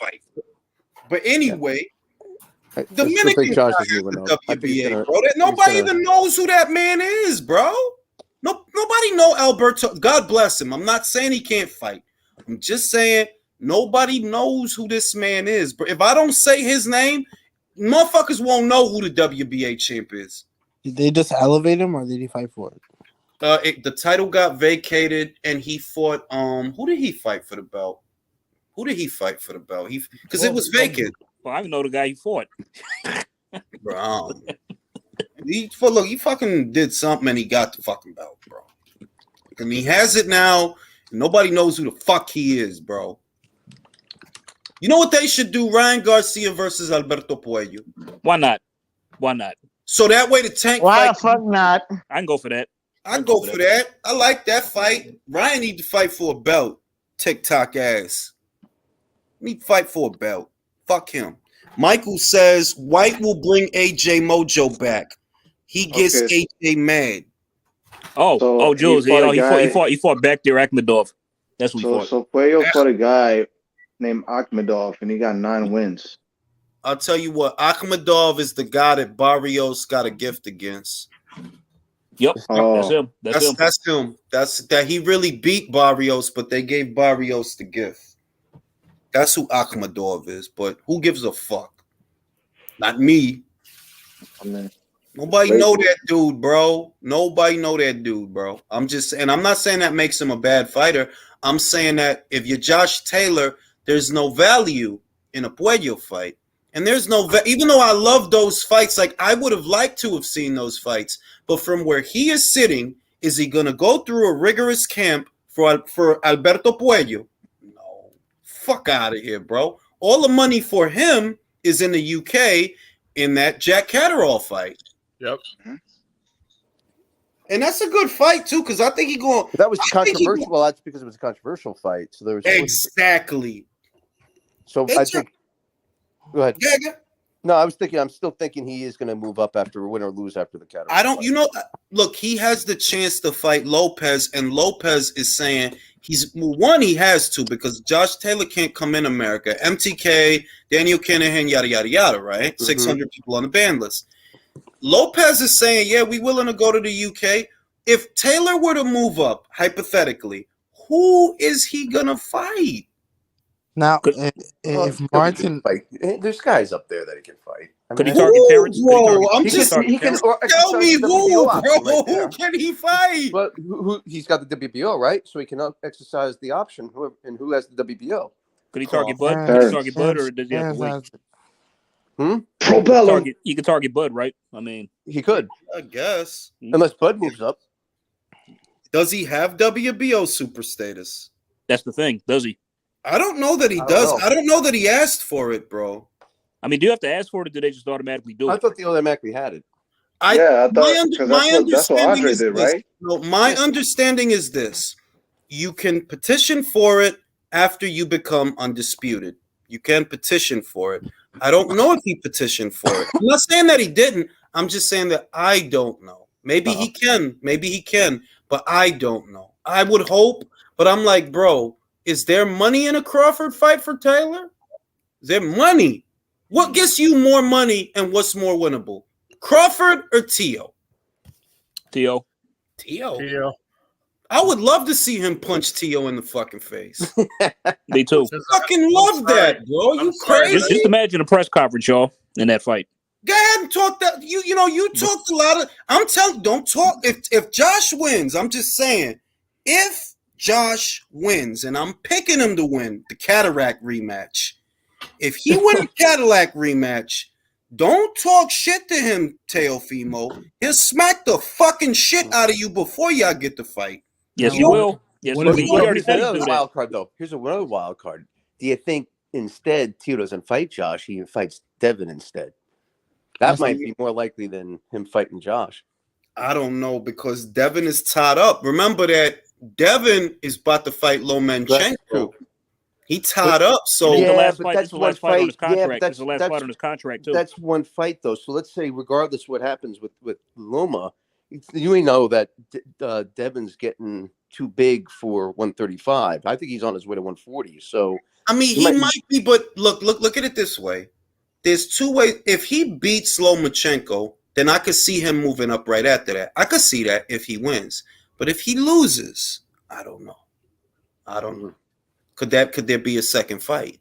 You see what I mean? Mm-hmm. Yeah. Because this is the last fight on his contract too. I mean, is he going to renew it after this or what? And I think it all depends on what happens. If you Devin and you at 40, like you in that pocket of 35 and 40, being real, it don't make sense to leave Top Rank. What the fuck you gonna do? You gonna go to fucking Matchroom, fight Montana Love? I mean, I think it depends on if he wins. I think it all depends on if he wins. If he wins, he'll stick around. But if not, then they're like, all right, let me tell you, keep around for it. Let me tell you too. I think Devin is very talented, but I think he get really blitzed at 140. There's a lot. Listen, I think. Look, Ryan, Devin, and Teofimo, if you unleashed 140 on they little JV asses, they JV, man. Go ahead. Put Teofimo in there with Subriel Matias. Go ahead. I mean, it wasn't that beast that called them like Ryan, Tank, Devin. No, not all of them. Yo, he called them like before kids or something like that. Like, damn, yo. For real though, like if you unleashed 140 is a fucking beast, bro. That whole division is the land of the Southpaws. Yeah, it is a badass division. It is a and those guys is JV'd in a motherfucker. They pee-wee football in a motherfucker. Like, nah, y'all little guys, y'all little guys need to chill. Just fight each other, you little fellas. You just fight each other. I have a question. Of those three guys, Ryan Garcia, Teofimo Lopez, and Devin Haney, who you give more of a chance to hang up in the super lightweight division? None. Who give the better chance of the three? No one. No one? Not even Devin. Simple question. Look, all right, this is why I say that. Devin does not have power. He doesn't, right?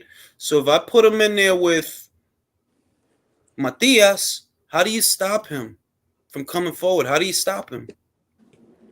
How are you going to keep him off you? Ramirez too. Yeah. There's guys up there. They're big guys. They're strong guys. And if I mix and match the names, like could Devin beat Liam Paro? Maybe. He can beat a Liam. Maybe he can. But can he beat a Stevie Sparks? Big guy, strong guy. He don't need to be up on you to touch you because he's huge for 140. He gonna end up looking like Lara trying to run around the ring when he fought Canelo. And this is what I'm saying, that it's not just the styles that these young guys got to deal with up there. Those are men. Those are not little boys up there. Those are men. Regis is a man. Subriel is a man. Stevie Sparks is a man. Them is not you JV high school pee-wee motherfuckers. Like Ryan JV'd in a motherfucker, man. He make TikTok videos. Don't that say it all? You junior varsity in a motherfucker. And Javante, yeah, you damn near 30, but you the same height as a 12-year-old. JV, bro. I was Tank's height when I was in the fourth grade.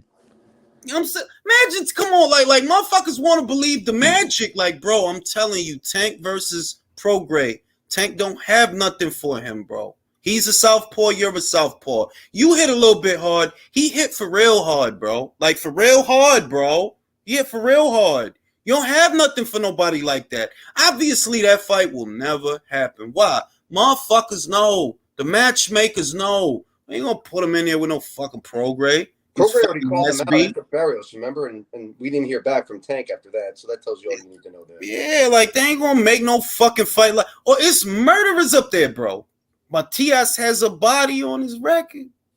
It's real out here, bro. Okay, Julius, but let's talk about Devin Haney. If he move to super lightweight, he has to fight someone. Teofimo. That is going to be his first fight as super lightweight. No, ellos le van a buscar un tipo que no sirve, como el tipo que peleó. Like, look at who was Teofimo's first fight at 40. Was it a killer? No. Oh, pues está bien. He'll fight like a journeyman, like Pistol or something. Yeah, like you acting like he gonna arrive and then Regis gonna be the concierge. No, let me get y'all take on something right quick. Okay, so I'll come to this conclusion. I think that a fighter, rather a boxer, if they become a champion, regardless of like how much they move in weight, if they've been a champion before, the training wheels are off. No soft touches anymore. Yeah, no, look, this is the thing. Look, Devin has done right by the boxing fans, so I always give him a pass. He did what he had to do for the undisputed. If he gets to 40 and he needs a lighter touch, or I'm cool with that. Like, no, you did a lot, bro. You did. Yep. You going from George in Australia 2 times, which was a sacrifice, and now you fulfilling what the boxing fans wanted. What did they want? You versus Loma. That's what he doing, bro. That is what the fuck he doing. So if he win that fight, yeah, I say ease off of Devin. Let him chill. Let him chill. He did the shit. Undisputed, Lomachenko, all of that. Let him chill if he win. You see what I mean? So if he go to 40 and he like, all right, look, I need to take it easy a little bit because this is big weight. I need to ease it. I'm cool, bro. Take your time, bro. It's cool. That I get. How many like easy touch Jules? How many easy touch do you think? Like 1 or 2 or 1 or 2? 1 or 2. Okay. Yeah, then that's fair. That's fair. Like, you can't be hard on the guys that's doing what you want them to. Yeah. I don't like because he human, he young, and he doing what the fuck motherfuckers want him to do. He is though, like motherfuckers wanted Lomachenko versus Haney, so we about to get that. So if he win, yeah, you motherfuckers gotta chill. If he win, like damn, he's off him, bro. Don't. All I gotta say about that fight, man. I just want to thank the honorable Bob Aaron for that fight. Real shit. Also for not trying to put it on pay-per-view as well. So correct. That too. So if he do that and he comes out the victor, now we haven't decided. I'm still on the fence. I have not decided. I'm very intrigued by that fight. I love that fucking fight. But I'm just saying that if he win, yeah, motherfuckers gotta leave him alone, man. Like chill, fam. Teofimo was fake undisputed. Fake. You were not undisputed, bro. Devin had the BC. He was. God, I wish I ran into him. I swear to God, I tell him that to his face. Yeah, like why you keep saying I'm gonna be 2-time? No, you wasn't 1-time undisputed, bro. He was disputed champion. Mm-hmm. Yeah, he was definitely disputed. He was disputed. He was the disputed champion. He wasn't undisputed. He was disputed champion, bro. And Devin did that. Like motherfuckers say, oh yeah, look, I know he only had to fight one guy. That's not the point. The same option to go to Australia to do the fight was presented to Teofimo before it was even presented to Loma. All right. It was in June. It was either June or July. Just did a video on it. They offered Teofimo Triller when they still had the rights. They wanted him to go to Australia to do the shit. He said no. Devin didn't say no. He said, sign me up, motherfucker. I'll beat him. Austria, I'll beat him. Wherever. You know, if Teo was smart, he would have just went to Australia to begin with instead of doing. But he's not though. Diva shit. And then he has the audacity. He has the audacity to talk to Portaway podcast co-host Drake Bell about Curtis Crawford fumbling the bag. Word, I gotta do it. Don't get me started because I'm saving it. Bro, I've been waiting for you to do that. Listen, don't get me because I got a lot. Yeah, I ain't gonna say. Y'all remember what he said? Well, he got Crawford and Porter the highest paydays. Bro, he really acting like this undisputed shit, Crawford. I ain't even gonna say nothing, B. Let me chill. Let me chill. Right. All I'm saying is that you literally had the same option that Devin was presented, more or less, and you chose not to exercise it. Had you exercised it, the fight would have happened sooner. Perhaps you wouldn't have been sick. Perhaps you would have felt better, and perhaps you would have won. You chose not to go to Australia. Devin didn't have a problem. He went. Loma didn't. Now, refresh my memory. How much will Triller willing to pay him to go to Australia? That I don't know, but I imagine it was a good amount of money because you saw that people actually came to the show. They 50,000, bro. 50 fucking thousand people, bro. Dude did some bonehead shit. He paid for that shit, and it's just that, bro. Like the more you fuck around, the more you find out. The more you gonna fuck, you keep fucking around. You gonna find out. You gonna keep finding out, bro. Why did he not play it back against Kambosos too? That was another mystery. I don't know why he didn't want to fight. Try and play it back at least. He should have ran. I mean, like I think for his psychology, running it back would have put him in a better place psychologically. But he should. Honestly, I feel that it's gonna be a splinter in his mind that. Yo, you need, and you know what's sad? I would pick Tio to beat him in a rematch. I would have. I would too. So would I. Yeah, me too. But if he's just in the right frame of mind, though, Tio might have a comeuppance with Sandor Martin. It's a possibility, man. Oh man, that'll fuck everything up, bro. That would fuck everything up, though. Things like the one thing I noticed about Tio in the Loma fight, like if he fought George the way he fought Loma, he probably would have won because he showed a lot of respect for Loma in that fight. He was cautious. He was careful. He wasn't reckless. He boxed how he fought how he fights. Yeah. And I think if you did it again, like you ain't got to do it at a catch weight, man. Look, George, why don't you stop playing fuck around, go to fucking 40 for this fight? You know what I'm saying? I think he's too small for me for 40. Tio is a little motherfucker. Tio ain't that big. I mean, but George compared to George, he's a lot bigger than George. So look, George, just like Tio, has to cut down to make 35. Let's cut the shit. You beat this guy, right? You get this guy, $2 million. That's a nice payday, man. I'm just saying, $2 million. Because you ain't got a lot going on. That's the other thing. Look. George didn't retire, right? He didn't. He said he was going to retire if he loses to Devin for a second time. He implied, yeah. He implied it, but he didn't retire. So it's like, okay, George, what are you going to do now? Are you going to keep fighting lightweights? The world title picture is all blocked up, so you ain't going to fight for a title, right? Right. So what other money fights can you have? Well, you could run it back with Teofimo at the Hulu Theater. Hey, Jules. Miles Brooks says, do you folks put any excuse towards how he was medically during the Kambosos fight? I'll put it to you this way. If I do, then I have to excuse Vasil Lomachenko's shoulder injury. So pick your poison. If I got to make excuses for Teofimo being under the weather, I can then make excuses for Loma. Me being me, I don't make excuses. You put a good dissection of thinking of how Loma really should have won that fight, like against Teofimo. I'm just saying that if I got to bring in outside circumstances, well, I can't just look at your outside circumstances. He had a shoulder injury going into your fight. So you're saying that, I lost because I was sick in the match. Well, then I could say he lost because his shoulder wasn't working right. It's a two-way street. Now, I mean, it's hard to say that it was vindicated, but he had no choice but to bite down, and really fight him with that shoulder injury. No excuses. And that's all I'm saying. That he still was pacing his ass up. And that's all I'm saying. That it can't be that if I tell a guy, Loma's shoulder wasn't right, he gonna tell me to fuck off and stop making excuses. All right, but then why I gotta worry about his chest cold and his bronchitis?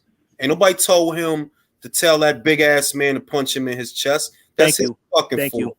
How you think he got that? He let a 300-pound man punch his lightweight ass in the chest. How you think he got an air bubble in that shit? Fucking idiot. That's dumb, bro. You getting ready for a fight? You gonna let Bjornsson, Thor? The dude first name is Thor. Why? He just destroyed Eddie Hall. You know what I'm saying? Yo, dude is literally like 300 pounds of nothing but steroids and muscle. And let me let him punch me in my chest ahead of this match. and you wonder why you got a tear in your esophagus and air was getting in there. Brilliant. Yo, I see that shit, and I'm like, yo, what? Oh my God! Doing? What are you doing? You're getting ready for a fight. You know what it is? You know what the problem is? I think that when he beat Lomachenko, we beat Loma, right? He pretty much thought that he was the best fighter in the sport. He was probably invincible. That's exactly what it was. He got arrogant. Like he blew that win way out of proportion than it was. Yeah, he really did. It's like you can't tell a guy, especially not a young guy, that look, man, you won and you delivered and you kept your word.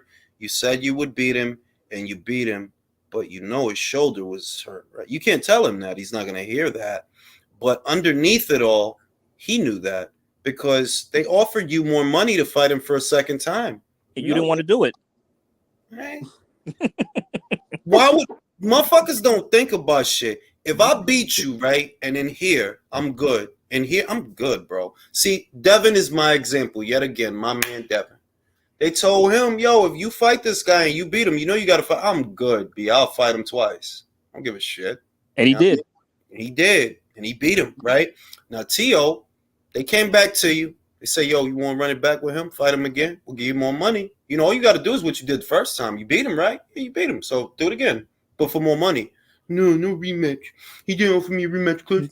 And I'm like, I'm cool. Like, I'm not. My dad. I gave him a pass. I said, like, look, yeah, so Lomachenko wanted he should have covered all his bases. Yep, there was no rematch clause. It is what it is. All right, that's fine. What I said. But I still kept that I'm like, yo, if you really believed in here and up here, all in here, your spirit and your soul and your aura, that you would win. You'd have took that fight. You'd have took that fight because it would have been for more money. Yep. The crowds came back by that time. Remember when he fought him, it was in the bubble.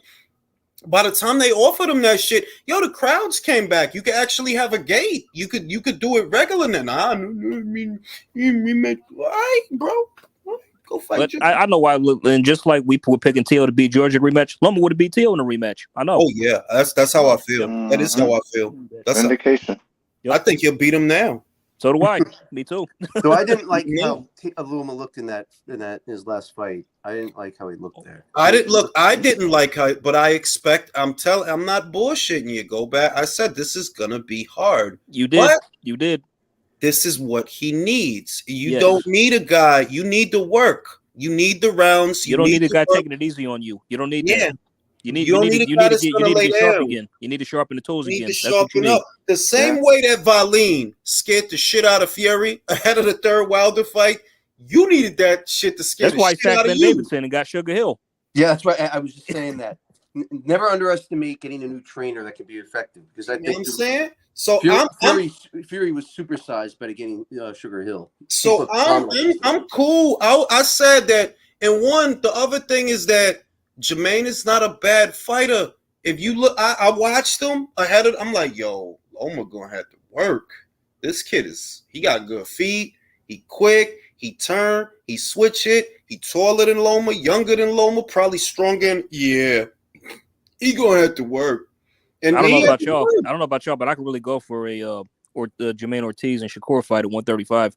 I could go for that, but I don't think that'll be next because he lost. Because he lost, that maybe it'll probably want to work him back in easy. It's this Japanese guy that's there. I think it's gonna be the Japanese guy. Who's that? Who's he fighting?